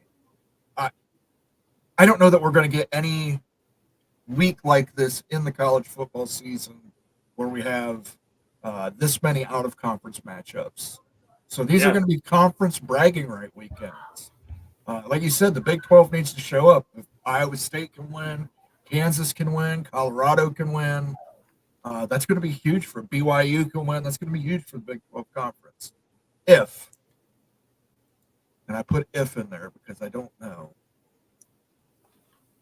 I don't know for sure if that's the case, but I think the biggest one would be Michigan, Texas. Yeah, Michigan, Texas is an absolute mammoth of a game. The environment's going to be absolutely crazy. What's with the Big House, though? I've just heard a lot of feedback that the Big House is a quiet stadium. Is that true? It is because of the way they built it and them adding more seats to keep it the biggest stadium. All the sound just goes out. There's nothing to capture sound in there. So it's just all the sound goes up and out. So, it's not like if you go to like Ohio Stadium where you've got overhanging seats and the sound gets trapped. Yeah. So it's just not that loud. It really isn't. I mean, it's just it's not even really that hostile an environment. Most Michigan fans are pretty decent people. Most Michigan fans.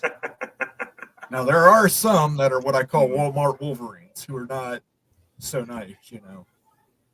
Well, that suddenly they weren't Wolverine fans for 15 years prior, but suddenly when Wolverines start winning, they start coming out. So here we go. I want to pull up these game picks again because give a little bit more analysis in a couple of these. And the game that didn't get a lot of discussion on is this Kansas-Illinois game. I'll tell you what, out of all the teams in week one that I watched in Big 12 land, the one school that I'm a little jittery about is Kansas, like as a Ute fan, because I watched how Jalen Daniels played, and that guy is so dang explosive. Like he is so quick, so explosive that it's crazy, you know. Like it's just hard to stop that guy. What do you think about that? Look, Burke puts together great defenses. I just think that Jaden is so dynamic that I don't think, even if they put a spy on him, they're just going to leave another receiver open. I can't foresee a defense where they can contain him. Maybe that's just me. You know, that could totally be just me. But that's what I think. Becky apparently thinks Illinois got a chance here. I don't see it. I want to see if Illinois wins. I'll be happy because it's a win for the Big Ten Conference. It shows our mid-tier teams are getting better. But Kansas, I think, is just going to overwhelm them. Yeah, I mean, with the explosiveness on offense, and I don't know about Illinois trench play. I mean, KU's big Achilles heel is the line play, the offensive line in particular. So can Illinois get – I mean, that seems like something Burt would be able to do is establish the run and just pound the rock. Like just looking at how he's coached prior teams, they're kind of tough guys. They want to run it. Think back to he was at Arkansas, right? Didn't he have an Arkansas teams kind of like that? So, I mean, he had Wisconsin teams. Wisconsin was where he, before he went to Arkansas, where he was actually a fairly decent coach at Wisconsin. And that was the Barry Alvarez school of thought. You hand the ball to the running back, you get 6'8", 6'9" offensive linemen that go 325, and you just do that running wall, and you let your backs get through there. I mean, Ron Dane was a great one under Barry Alvarez. Burt had some great ones under him too. So he does that, but I don't know that he has the talent. It's not like he's at Wisconsin. He can't go out there and just get a 6'8", 325-pound offensive tackle.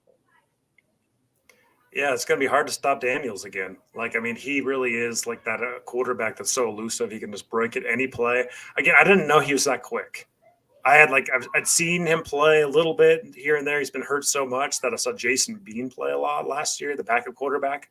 But just looking at how dang quick and explosive he is, man, that's if they get hot, and they've got after this game in the Big 12 slate, they've got a pretty dang easy schedule.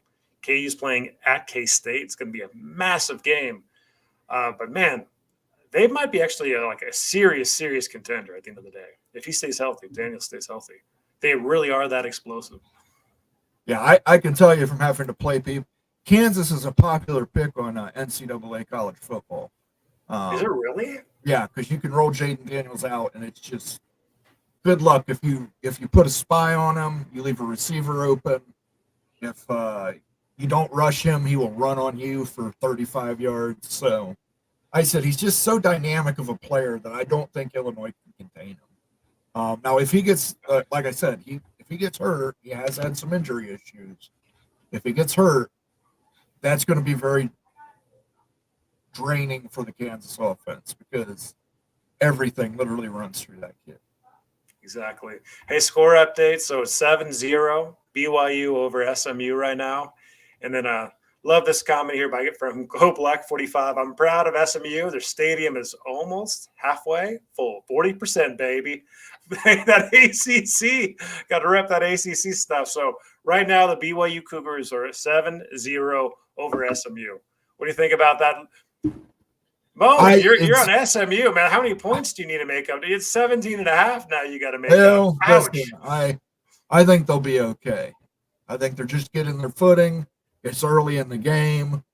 I think they'll be okay.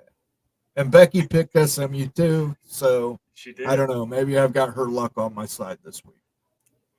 You know, oh, Baylor Patrick here says 40% full of BYU fans. I wouldn't be surprised if most of the fans in that stadium were Cougar fans. I mean, BYU travels well. There's BYU fans everywhere.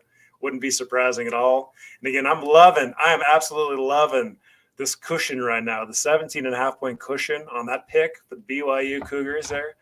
We'll see if they can keep that going and rolling and everything.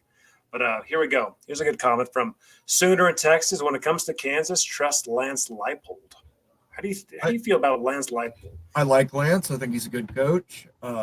Going back to the SMU thing real quick, I never understand. They've got the boosters to pay them all this money.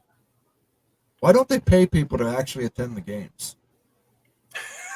No, are you like just like $5, $10, $20? $5, $10. Like, I'm sure you can find people who would sit through a football game for like $5, $10, $15, $20. I mean, even if it is an SMU game, I mean, or give them free refreshments. Say, hey, you can have a free beer. Right? Yeah. I mean, it's pretty brilliant. Like, especially when you're having nationally televised games, like on ESPN or whatever, right? Like, just say, hey, let's do a sale. You get a free beer if you have a ticket. You're 21. Or like, I would give the tickets. With you. I'd give the tickets for free. I mean, give them away at 7-Eleven with a hot dog purchase, or there's got to be a way. I mean, go find where all the bums and winos are, and just say, hey, come sit in this warm stadium for 3 hours and get free beer sent to you. We'll throw in a little MD 2020 and you'll be happy.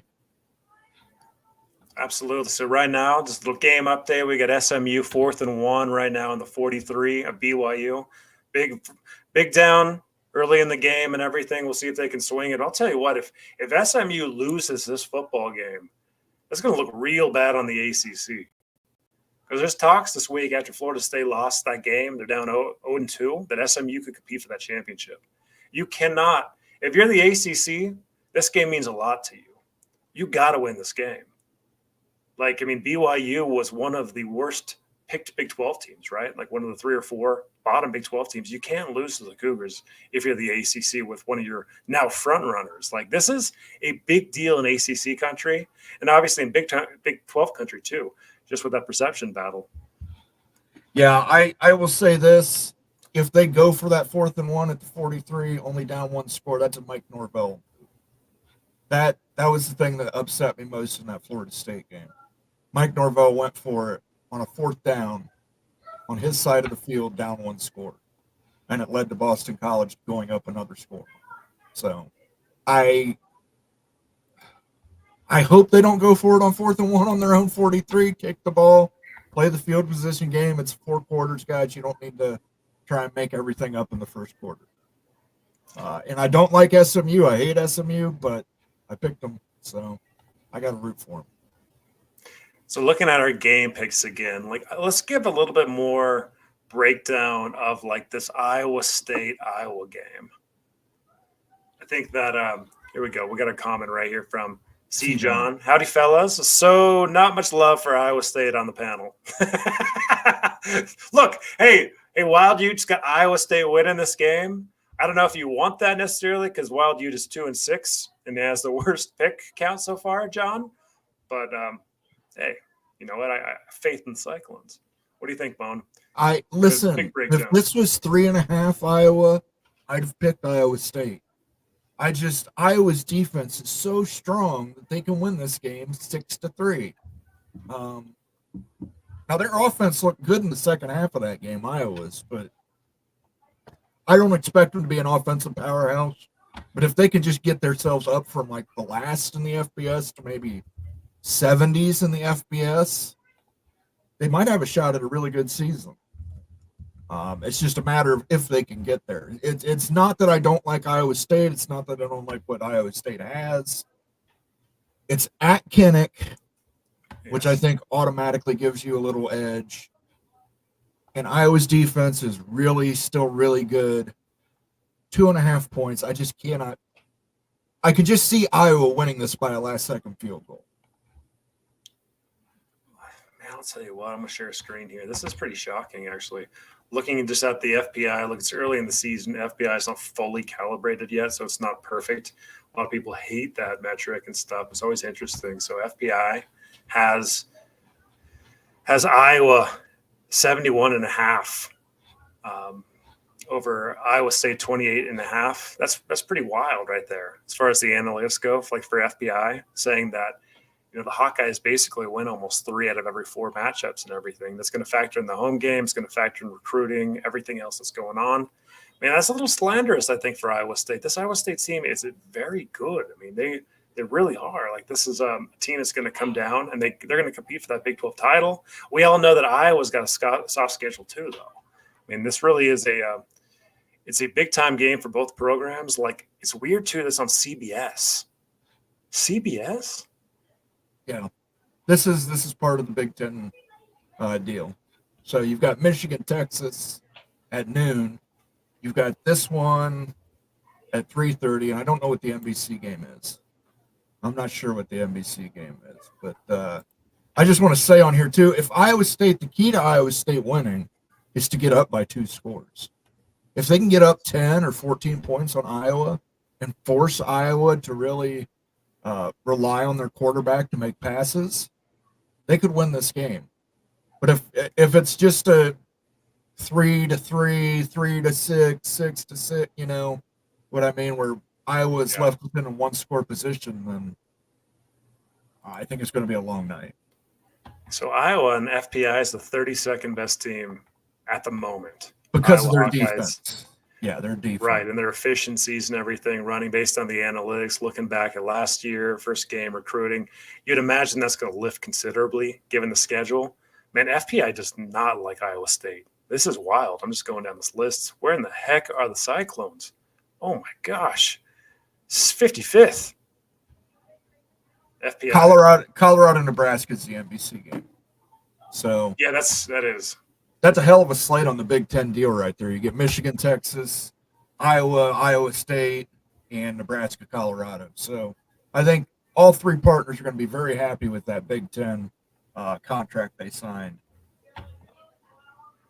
C. John says the Cyhawk game has been you can't overstate this enough. It's a rivalry game. You got to throw everything out the window with it. But it's at Kinnick. And I think because it's at Kinnick, you have to give the edge to Iowa. In rivalry games, it's just so hard to predict that, right? I mean, like home field advantage, it's just not as big a deal, I don't think, in a rivalry game.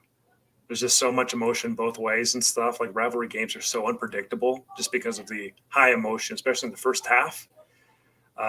You mentioned that the key to victory, though, Iowa State's got to get up early. Yeah. They cannot just kick this game down and play the 4th quarter game. You've got to get up by a touchdown, field goal, 10 points plus early, first quarter, and then basically kind of hold on. That's basically the key to victory, isn't it? It is.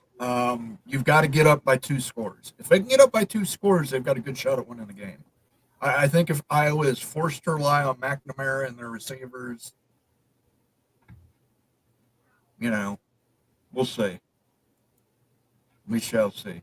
I just want to give you a score update on the Indiana game. They are up 27-0 on Western Illinois. They're pouring it on. 28-0 now. Looks like SMU is in the red zone at BYU. Hearing some unfortunate things. I heard on the broadcast the Mormons chant has started. Just pathetic. We couldn't have been very loud with the 12 SMU fans there. So there you go. Gosh. I mean, you know what?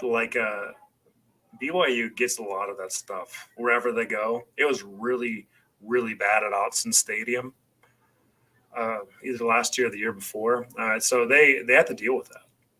There's that kind of garbage that happens. I mean, they're probably used to it playing at any stadium. So it's just part of, being part of BYU. I wonder if Notre Dame gets that too. They might get a little bit of that, but it seems like BYU gets pretty bad, and it's pathetic.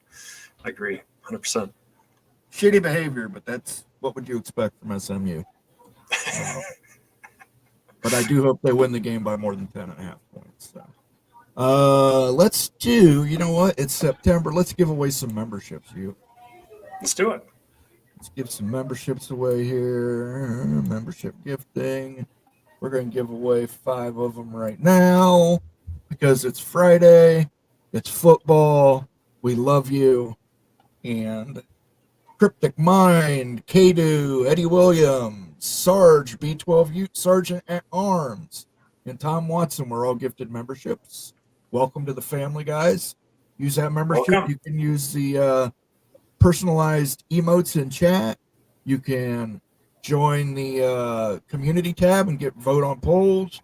You can also take a look at the Wild U University videos. We've got a new one up on how Clemson Tigers fit into the SEC. Yeah, Clemson and the SEC is just a really interesting story there too. The next one, the one that currently is in progress, actually, we'll see when we're going to release it, is Virginia. Virginia is something that we've heard a lot about, like, hey, they're the connective tissues with North Carolina. We all know that North Carolina is going to get into the Big Ten or the SEC. It's their choice eventually and everything. But Virginia is fascinating, and especially Virginia as a candidate versus Florida State, Virginia versus Clemson, Virginia versus Kansas, and even Virginia like a school like an Oklahoma State for the SEC. No one's talked about Oklahoma State to the SEC. There's no steam. There's no smoke on that too. Did some analysis on that. It's pretty fascinating actually to see how they fit in, the Pokes fit in to the SEC, and kind of stacking the data, for Virginia versus these other schools. But yeah, pretty soon we're going to release that one. What's y'all's score on the Tech Washington State game? 85 to. I don't think you're going to see a lot of defense in this game. Shoot, I don't know, 65-56? Triple overtime? Yeah. like 49-56 or 49-42 or something like that. I mean, this is going to be in a high-scoring game. This is at Washington State, and then that's a really weird, hard place to win at. The Palouse, it's called, up there in Pullman. And before last week, I would have put money on Tech to win that football game, but I just cannot trust that team. Show it before you pick them. I wouldn't pick Tech to win that football game. I think that Washington State's got to be the pick on that one until Tech proves otherwise. Yeah, with that performance against Abilene Christian, I think I'm going to lean to the Cougars on that one. But I think, again, it's probably going to be a 1-point game. This might go into overtime, double overtime, triple overtime, and somebody's going to make the 2-point conversion. So that's my guess. What's the over-under on it? I am not sure what the over-under is on it. Let me see here. It's got to be a lot. I mean, it's got to be around the 80s, right? I would imagine we're looking at around the 80s. Let's see. FanDuel betting lines. By the way, that's where I use FanDuel on all our betting lines for the spread, guys. Yeah, that's a good choice there. While you're pulling that up, I want to pull up Tempest. Dropped his picks. Here we go. All right, so Tempest says he's got Texas. So I have the pick count and everything for College Football Mafia. Texas beating the spread, BYU, Oklahoma State, Iowa, Kansas, NC State, Colorado, and Boise State. Kind of a feel of the Becky picks right there, Tempest, a little bit, especially with that CU pick right there. So it's going to be an interesting game. It would be a great win for the Big 12 if Colorado did beat Nebraska. I mean, as much as it's hard for some folks to root for Prime, like the exposure The ratings are really good for the conference, and it would be a big win. I mean, if Colorado wins this game, they get into the rankings, certainly. And all of a sudden, they're going to have the hype train all over them. And you're looking at probably, anywhere from 7 to 10 million viewers for the next 3 or 4 weeks until they lose a couple games. So it would be fantastic for the conference. Even if you're not a Colorado fan, but you're a Big 12 fan, it's kind of a win-win. If Nebraska wins, great. If Colorado wins, fantastic for the conference. So big-time football game. Shedeur Sanders, we'll see how he plays. I just have a hard time seeing Colorado really run the football in this game. They're going to throw it a ton of times. Can they get it done? Is Shedeur Sanders going to get sacked? Moan, okay, let me ask you this. Is Shedeur Sanders going to get sacked more than 4 times in this football game? Yes. More than 5 times in the football game. I expect him to be somewhere between 4 and 7. He holds onto the ball too long waiting for people to get open. And I understand, and he always looked, and Hunter, best player in college football, but he can't do everything for you. So he might pick off Dylan Raiola a couple times. Maybe that's the difference that gets him there. I just don't see it. By the way, the over-under on Texas Tech, Washington State is 66.5 points. That low? That's low, but got to be careful on picks like that. That looks like a Vegas trap bet right there. They're trying to get people to bet on the over, and they might know something that's going to push it to the under using their computers. So, Moan, we haven't really discussed the UConn business. At least got your take on it since the announcement yesterday that UConn is, at least for the next year, seemingly not going to be in the Big 12 based on everyone kind of moving their separate ways. Have you had any change of mind or heart with this? And what's your assessment of it? Listen, they said pause for a very specific reason. I have my theories. I have my ideas. The fact that they haven't had naming rights yet for the conference, it might have something to do with that. Maybe one of the naming sponsors wants to have Connecticut in there to get a hold of the New York and Boston markets. Somebody put in a comment on one of our YouTube videos before that between New York and Boston, that little stretch there has 30 million people. And for someone like Allstate, you would want to get your name out there in front of 30 million people who buy car insurance, so it could be that. They haven't done anything with private equity yet. Maybe it's tied to the private equity deal that private equity wants those 30 million people to take a look at it and figure out, it's, if you're investing that money, you want return of investment. You're going to get a better return of investment having a footprint in New York City, having a footprint in Boston. So it might be tied to that, but it's very, very odd that they put paused. So I think it's right. Tied. There's something. Either the pot needs to be sweetened more, or it's tied to some other possible deal. So I don't think UConn gets. Listen, New York is too important of a market.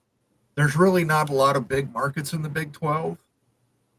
Dallas Fort Worth with TCU, Denver with Colorado.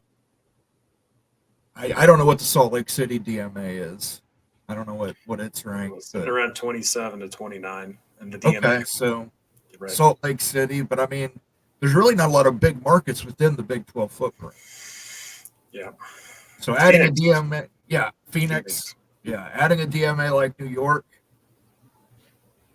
I don't know. It might be important to some people, and those people might have a lot of money they're willing to give the Big 12 if they get into New York.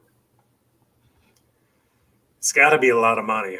It's got to be a lot of money if it's for Allstate, if it's maybe for like a private equity or whatever. It's got to really amplify the conference. And adding UConn has to be worth more than just $1 million or $2 million more per member, because we're talking I've heard folks make that argument it's going to lift, the payouts over the next few years, $1 million or $2 million per member. That's great.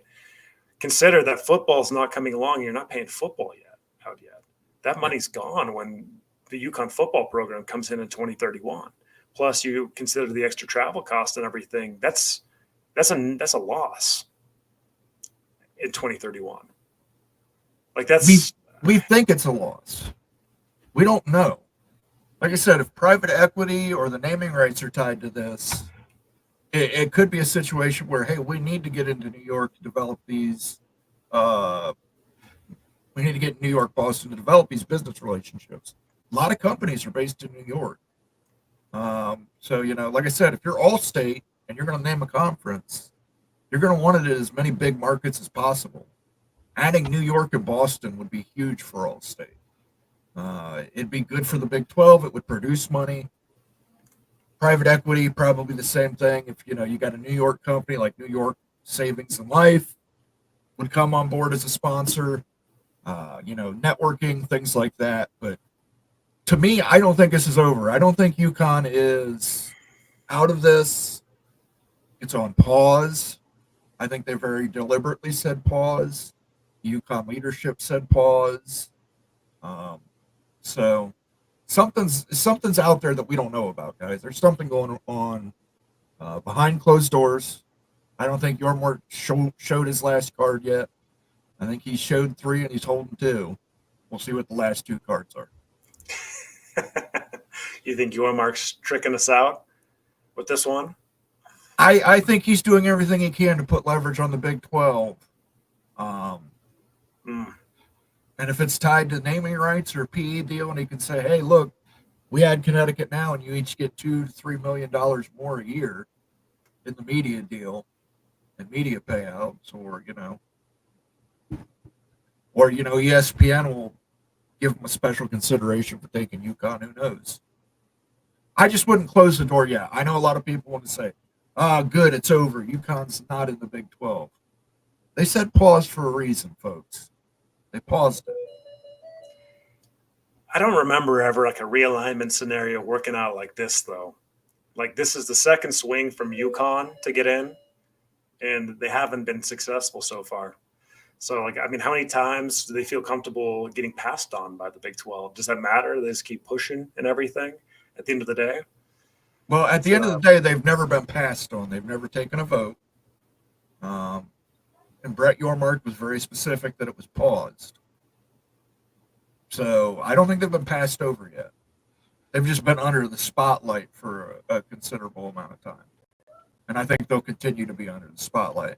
And I think a lot of it has to do with that DMA. I think it's the New York City market, get part of the Boston market, 30 million people. You can expose your football to 30 million more people. Even though your team up there is UConn, it's a lot like what happened with Rutgers in the Big Ten. Rutgers was not a powerhouse in football when the Big Ten took them. They were not a powerhouse in anything when the Big Ten took them. It's true. They had that New York City DMA, and it got the Big Ten network into New York City. It got all the Big Ten teams into New York City, and it ended up benefiting the conference greatly. Yeah, that's a pretty good comparison, Rutgers, to what UConn is. And really looking at where the Big Ten was before, then after those ads, those ads seem to be like a little bit of a head scratcher, when you added Rutgers to go along with Maryland and everything, but it seemed to work out pretty well in the end with this new TV contract. And so maybe you add UConn and later on the bigger fish come, because this brings that opportunity with the markets. Well, and it's going to be attractive. If you add the New York, Boston DMA, it's going to be attractive to those other ACC teams. You're going to tell them, hey, you're not getting programmed out in the middle of nowhere. You're getting programmed in the number 1 and number 6 market in the United States. That could be very attractive for some of these teams. Yeah, absolutely. So, score update, BYU 7, SMU 0. 3:18 in the second quarter. It looks like SMU is going to be punting to BYU, and they're around the 50-yard line. So still really low-scoring affair. Where is that SMU receiving core? What is going on right there in Dallas? I don't know, but I'll never forgive them if they lose me that game. You'll never bet on them again? Never bet on them again.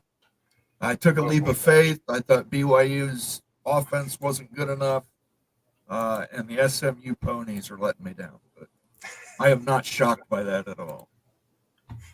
All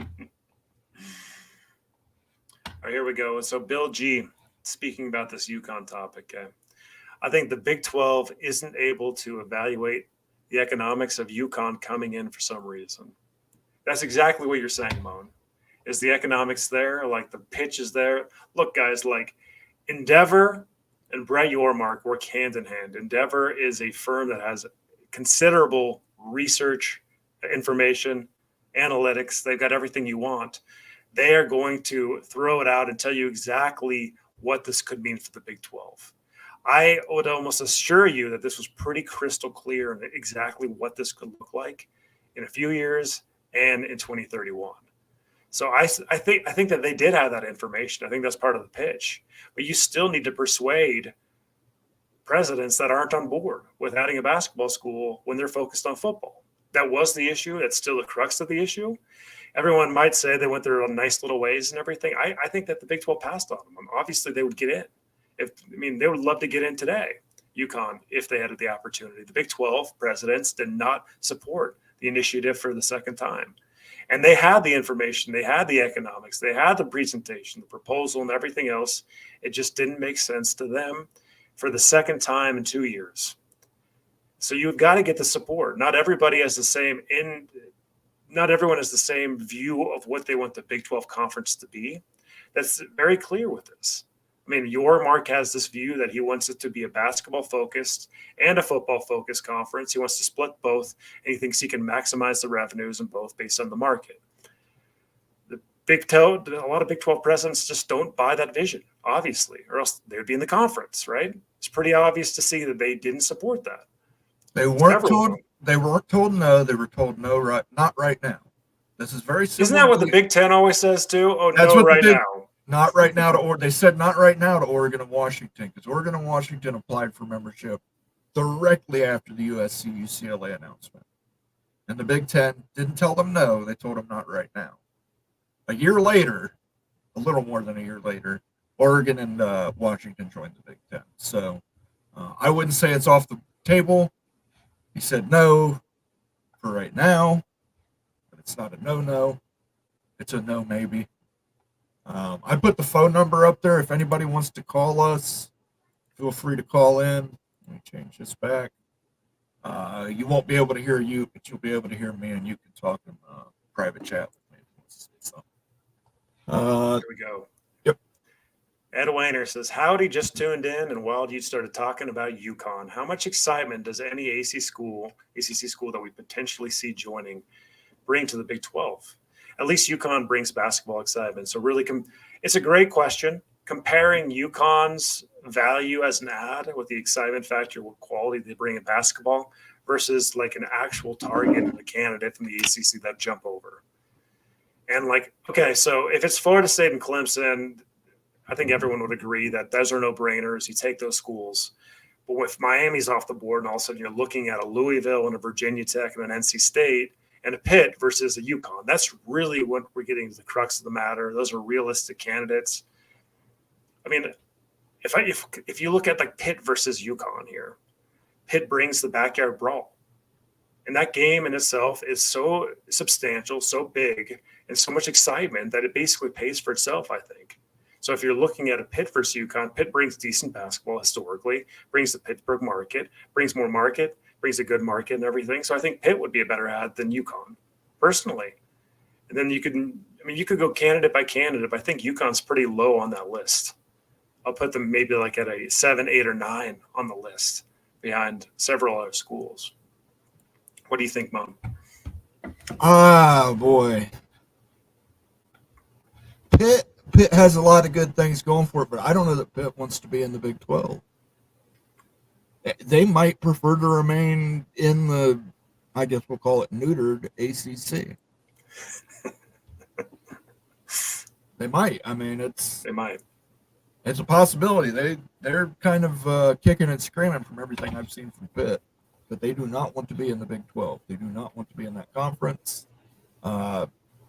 They could break off and form something with Wake Forest and, grab some other schools and form their own conference. I mean, Pitt hasn't been relevant in anything since 1980, 81. Only thing I know is Mark May got pissed at Ohio State because Ohio State beat Pitt 77-0 one year. Did they really? Oh, yeah. My gosh. Yeah. Wasn't even close. It was. And they were putting in backups, and they still scored 77 on Pitt. So Mark May was an asshole about it. Here we go. So, yeah. Clint Moses, G5, and pack additions to the Big 12 are still unproven. Everyone wants to see the numbers first in this new era. See, and that's the difference, I think, between the pack and the Big East UConn. The pack really doesn't have big markets. If you're trying to get into big markets, UConn gets you into the biggest market. I think the UConn ad is strictly because of the market. I don't think it's because of the basketball. I don't think it's because of how poor the football program is. I think it's because it gets you into New York City and Boston. It puts you in front of 30 million more eyeballs. Advertisers want that. Advertisers paying more money is what kicks up these media deals. Do New Yorkers care about Big 12 programs in the Midwest and mountain-based programs and desert programs out almost on the west side, near the West Coast? Like, there's a little bit of an incongruity there, though, isn't there? Like, New Yorkers, like, I get it, they root for everybody. But, like, we're so far away for so many member schools with the Big 12. Is that even, like, a cultural fit? Like really? I mean, like, does anybody in New York City necessarily care about any like Big 12 teams, or will they care if UConn gets in? So like, I know that like academically it's correct, but like in practicality, does it really make an impact? Big 10 gets in to New York City. They've got big brands that are in more of the Rust Belt area. You had Penn State. You're right there already. It's natural. But then all of a sudden when you're saying, hey, Kansas and Kansas State and Iowa State and New York City, Texas Tech, Houston, Utah. I mean, I don't know. It just seems like a really weird fit unless you have several other Northeast schools that can pair better with that. Well, maybe that's the plan. Maybe it is add UConn and add more Northeast schools. Maybe that's their plan. But, I mean, you can't ignore a market with 30 million eyeballs on it. You know, the reason that the Big Ten got such a media deal is because of the markets they control, and how many people, how much population, the footprint covered. So, I don't know. A great comment here from C. John.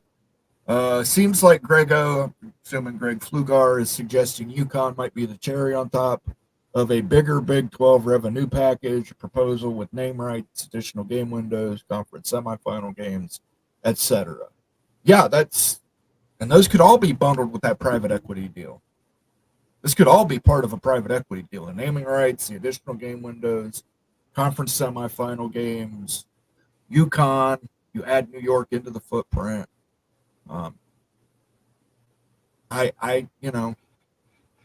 To me, I think it makes sense to add UConn.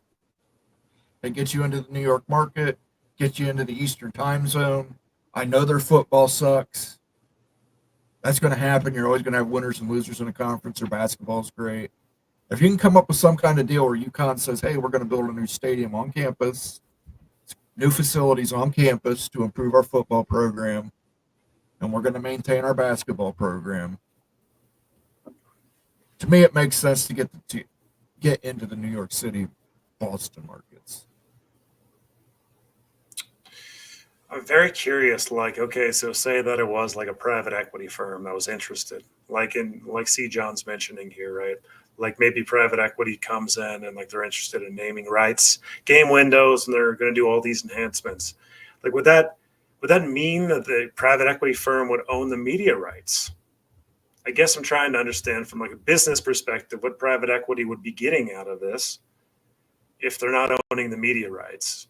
And nobody's going to have that answer now, but just like thinking outside the box, like what's in it for private equity with the Big 12? Well, you've got to have a return of investment. Sure. And maybe they see that there's a return of investment in adding New York market. I mean, like I said, there's a lot of companies based in New York. Those companies might not consider the Big 12 right now. That's just that conference out west of the Mississippi. Yeah. And we don't, oh, you got Cincinnati? Okay, you got Cincinnati. Congratulations. You got UCF. Congratulations. Oh, you've got New York City? Let's do business. You've got an Eastern time zone game where you're going to have where you're going to have a brand like Colorado come to UConn. Let's do business. That's just a thought. I have no idea. But there is a reason they said paused. If it was just a no, they would have just said, it's a no, we're moving on.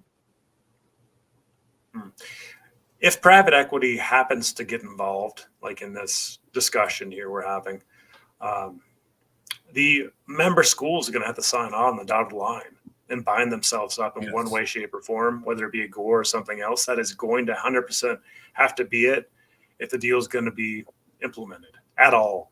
So that would require schools to feel comfortable about being in the Big 12 and committing over the very long term, right? That's got to be one of the hangups then. If UConn is such an amplifier for the Big 12 business that's going to yield returns in every which way, basketball tournament, everything else because of the market, you still need to get everybody on board for the long-term haul of the Big 12, or else you're never going to be able to bring them in because you're never going to agree to a private equity deal. That's probably part of the issue, right? Like, hey, you need to sign up, like for schools that are looking at potentially like other landing spots in the future in the Big 12. Sure, but how many of those schools exist in the Big 12? Colorado, Kansas, BYU, and Utah. I think those would TCU, and Arizona State. Okay, Arizona State. But I think BYU's committed to the conference. I believe they want to be there. I believe Kansas would move if given the chance. Utah would move if given the chance. Colorado would move if given the chance. Yeah, Arizona State would give you 5 no's. You've got to commit for the long haul. And I get like how some programs would be all about that and stuff because they know they're going to be in the Big 12 for a very long time. They've been in there for a long time. But like that's a tough sell for a very, very long-term contract for those 5 schools and maybe more. I mean, like how are you ever going to flip the thinking for those 5 schools to wanting to sign on board for a private equity deal to bring UConn in? Until that happens, UConn's never getting in the Big 12. If that's the end goal and stuff, then UConn, it's just never going to make sense to do it because no one's going to sign on the dotted line. You can wait till the ACC disrupts and also make a 20-team conference, split into pods, then you go your way. But UConn's never going to be a part of that because private equity won't be a part of it. I'll tell you this, like the only swing factor is like thinking about it from like these school standpoints. Like if you bring private equity in and you do get Florida State and Clemson in-house, that's a game changer because all of a sudden like you're lifted to a different level at that point football-wise. And so a Utah and Arizona State might be more willing to sign with private equity to get a big-time deal going if you've got brands in like Clemson and Florida State, just because it feels a little bit more strong and sustainable in the future if they're willing to sign anything like that too. And obviously they've had their own issues. Buckshot Kid says, Moen, today I just tried Crown Royal Peach. It's really good. I've heard that. I'm not going to try it. I don't like fruity drinks. Drinking Crown Royal Reserve right now. I've still got most of that bottle of Crown Royal Single Malt. I'm enjoying my Friday night as an American citizen. Thank you, Buckshot Kid. Thank you. Much appreciated for the comment. What's the score update, you? Score update is BYU 7, SMU 3. BYU is a 3rd and 8 at their own 38-yard line. And there's 10 minutes and 28 seconds left in the second quarter. So close game, low-scoring affair, a lot of punts. I think there was a 4th down turnover near the goal line for SMU, I believe. So not too many fireworks yet. A lot of defense. Yeah, they're going to be going up against an NFL game here shortly as well. Oh my gosh, the NFL game's kicking off, huh? It's on Peacock tonight, so I'm sure ESPN is not happy with that, but it is what it is. Well, they stuck BYU SMU on ESPN2 because of the U.S. Open.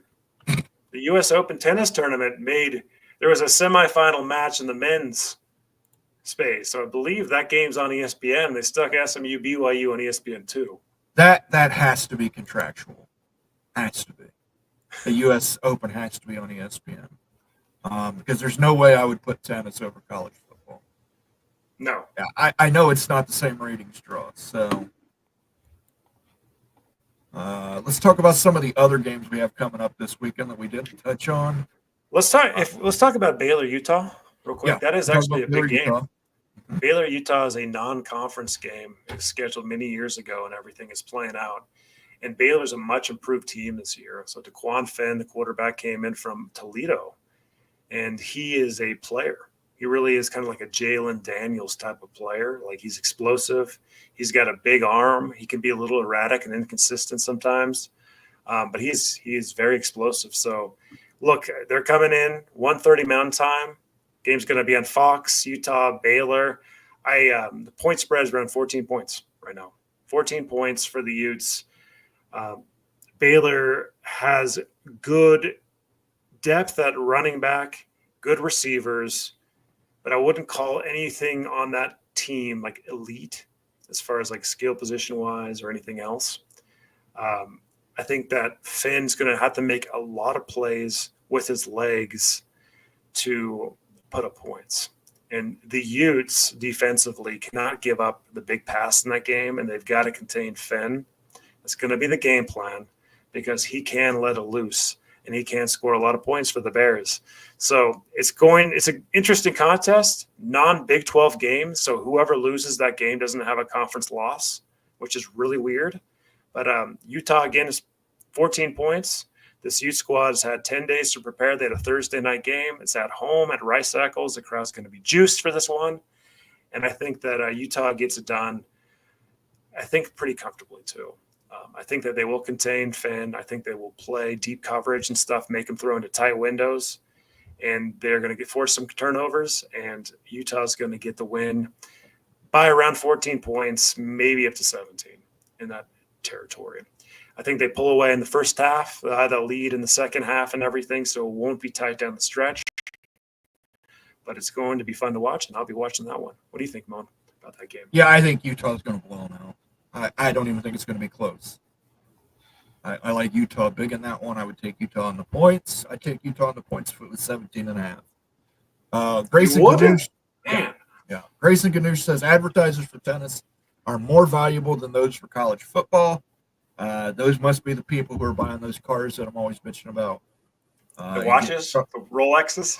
Yeah, people who watch tennis are the ones who buy cars for Christmas gifts. David Frame says ESPN is not a good partner for the Big 12 or ACC. We need other companies to step up and offer contracts. Well, problem with that is Jim Phillips believes he signed a contract through 2036. And the Big 12 is signed through 2031, I believe. So you're going to have to wait. Correct. But you do have new partners in there. Turner Sports, formerly True TV, is now Turner Sports. So you've got that in there. Also, their streaming program, HBO Max or Max, whatever they call it now. That's available. You're going to see some other people jumping into the college football games. CW, they gave a deal to the Pac-2. So we shall see. But I want to touch on one game in particular this weekend at noon. It's that Ramblin' Wreck from Georgia Tech. And guess who they're playing? Boston College. Syracuse. Cheers to you, Mo, and Syracuse. That'll be the we will not be doing a watch along for that because I would die. Because that, you couldn't even think those would all be organic, but I like Georgia Tech in that one. Syracuse looked good with Kyle McCord, but he'll McCord at some point, trust me.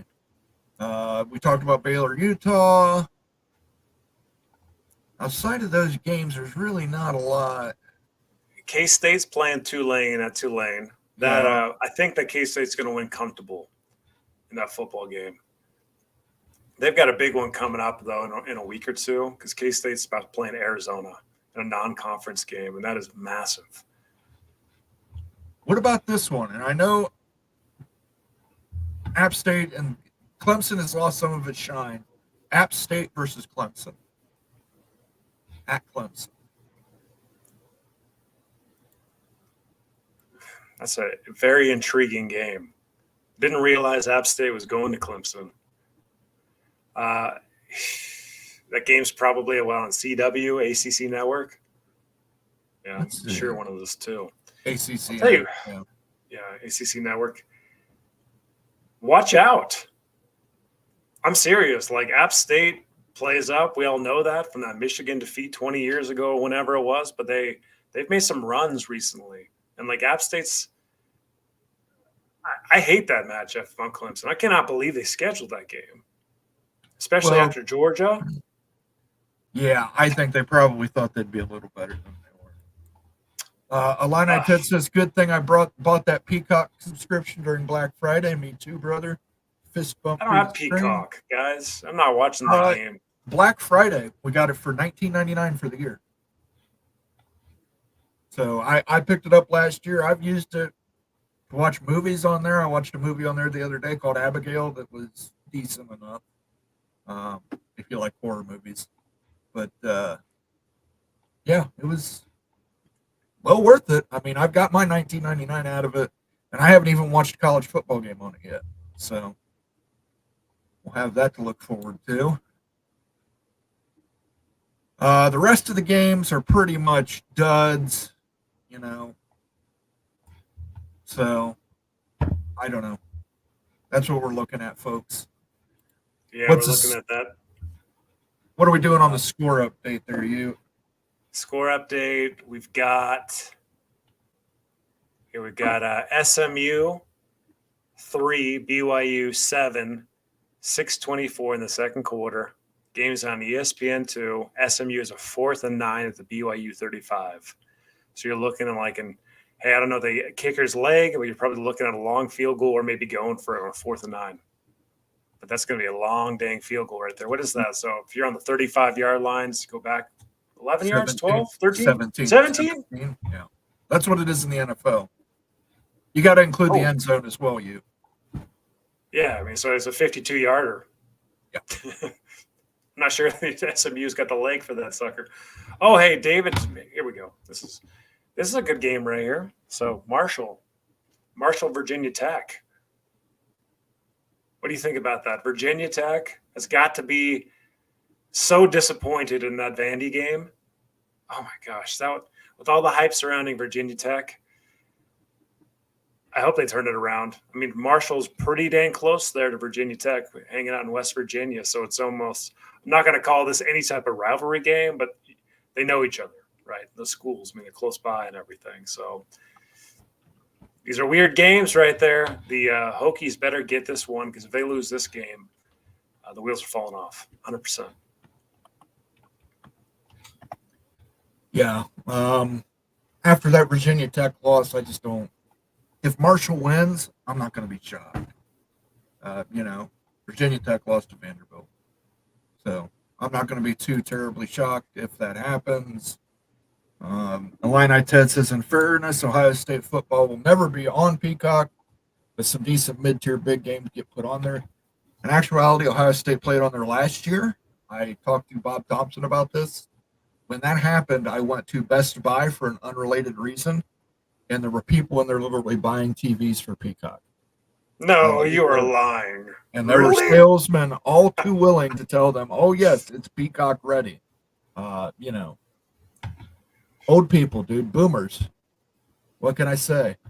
But yeah, there was a lot of TVs being sold that were Peacock ready. Because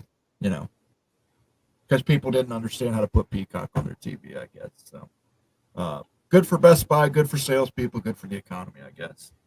And those boomers had the money to buy those new TVs. So, I just went and got the cord I needed and left. I should have So it sold. looks like SMU banged through a field goal at 52. Okay. So it's 7-6 right now. So I'm getting closer on my spread, people. Getting closer on my spread. Yeah, you're not out yet, Mo. And we'll see how it goes and everything. Crazy game. What do you think? We got about 10 more minutes, Moan? Yeah, about 10 more minutes. I'm sure a lot of people are watching the NFL game or the college football game, so we're not going to keep you up here. We did a little bit of a watch party on the USC LSU game on Sunday night. We just did the tail end of it and watched USC. Everybody was behind me because I was watching OTA, but big win by USC. Big win for the Big Ten Conference this past weekend outside of Minnesota. We went 17 in Minnesota. I talked to Greg Pflugar this week. I gave him my condolences. Like he said, you can't miss 2 kicks. And that kid is normally a very good kicker. C. John says KSU Tulane. Interested to see to how AJ looks. He was flat in the last game. So Avery Johnson is the do everything chosen one for K-State. Like, he is the talk of all K-State communities. Aptly has the name Sunshine because he looks just like Sunshine. Man, the guy is a talent. He's a player.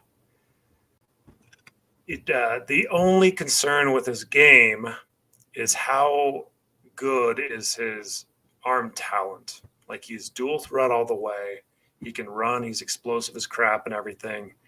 But it seems like there's some chirping and everything to see how good he is accuracy-wise and on some types of passes in the intermediate and long space.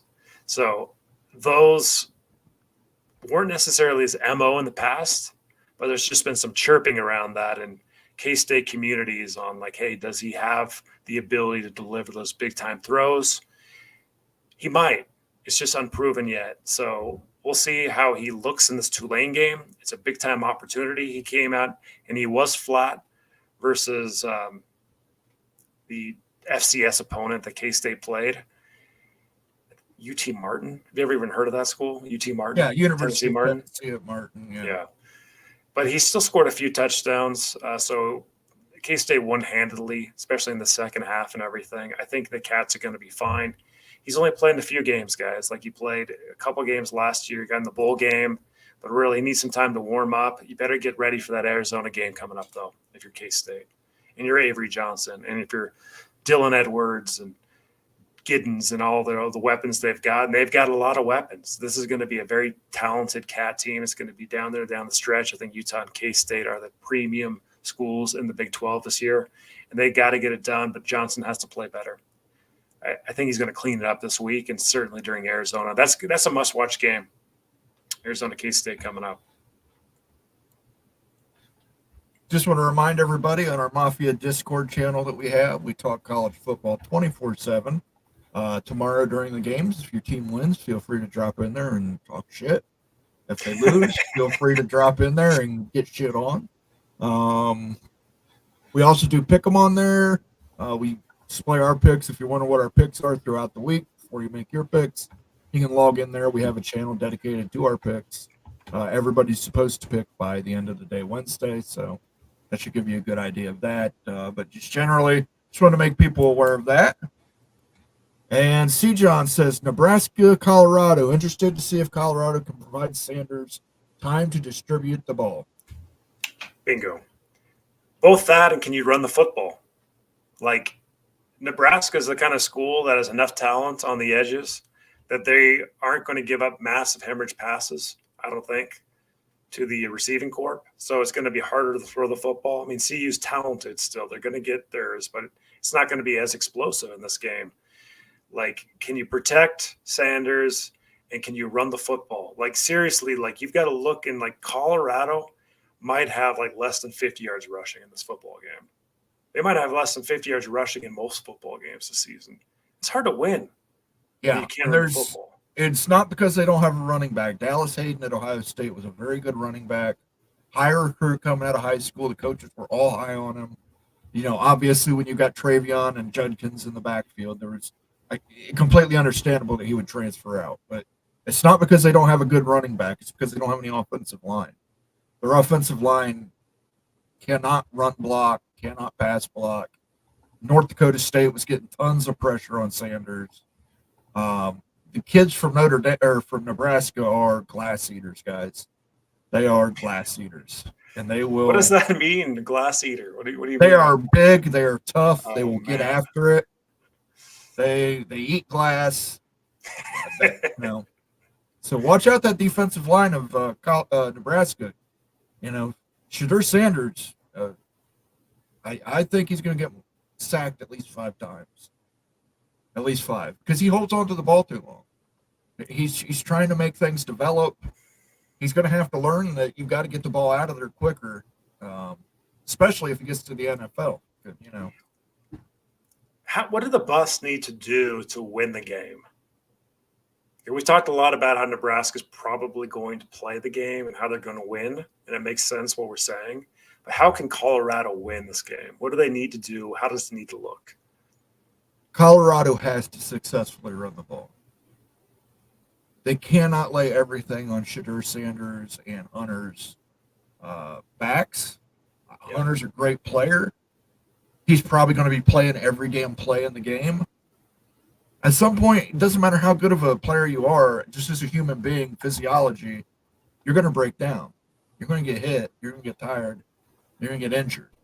That's part of the problem they had last year was they couldn't keep them healthy on the field due to injuries. So they're going to have to figure out a way to run the ball, either run or RPO. Look at, passes out of the backfield to a running back, screens, things that get the ball out of Shedeur Sanders' hands quickly. But I think they have to establish a run game. If there's no run game for Colorado and they know it's going to be a pass-only situation, those kids from Nebraska are going to pin their ears back, and they're going to be all over him like white on rice. I agree with all the points. I do think they need to take risk, too. I think they will take risk, and they're not going to play conservative, so they're going to really try to throw that deep pass. I think that needs to hit. Seriously, to win this kind of game, like an onside kick or something, I'm talking fake punt, big play, risk, because just playing straight up, you're not going to win this football game. You need something to happen. You've got playmakers, but they need something to pop that's unique, that's different, that's going to change the momentum in the football game. And when they get hot, if they get on a roll, they need to score in bunches. So hey, can you put 3 touchdowns up in 3 possessions at a point in the game to get there and everything? But I think you guys take a risk, fake punt, onside kick, do something to change the momentum, and then hammer that momentum with your high-end players and just until it runs out, and then just hold on. I think that's going to come down to a defensive score. I think Nebraska's going to either get a scoop and score or a pick 6, and that's going to be the big difference maker and allow them to cover the spread. So, all right, guys, we're going to shut it down here. I want to thank everybody for joining us. Joined Nate in the first hour, joined us in the second hour and a half. Much appreciated. Tell them what the score is on the BYU SMU game. Yeah, we've got 7-6 right now. BYU 7, SMU 6. SMU is driving the football. Not at all, actually. They're moving backwards. So looks like it's likely 7-6 at halftime, folks. And based on some comments in the chat, it looks like this will be the last comment of the night here by Ansel Codes. BYU and SMU do not look like top half teams in their conferences. Hopefully we'll have a better second half. We'll be watching. You'll be watching. So, hey, let's go. Yeah. That game is on ESPN too. If you're looking for it, all you can find is tennis. Or if you're on DirecTV, I feel sorry for you. Let's go. We're going to get out of here. Thank you, everybody. Peace out. Be good to yourselves. Be good to each other. Catch you all later.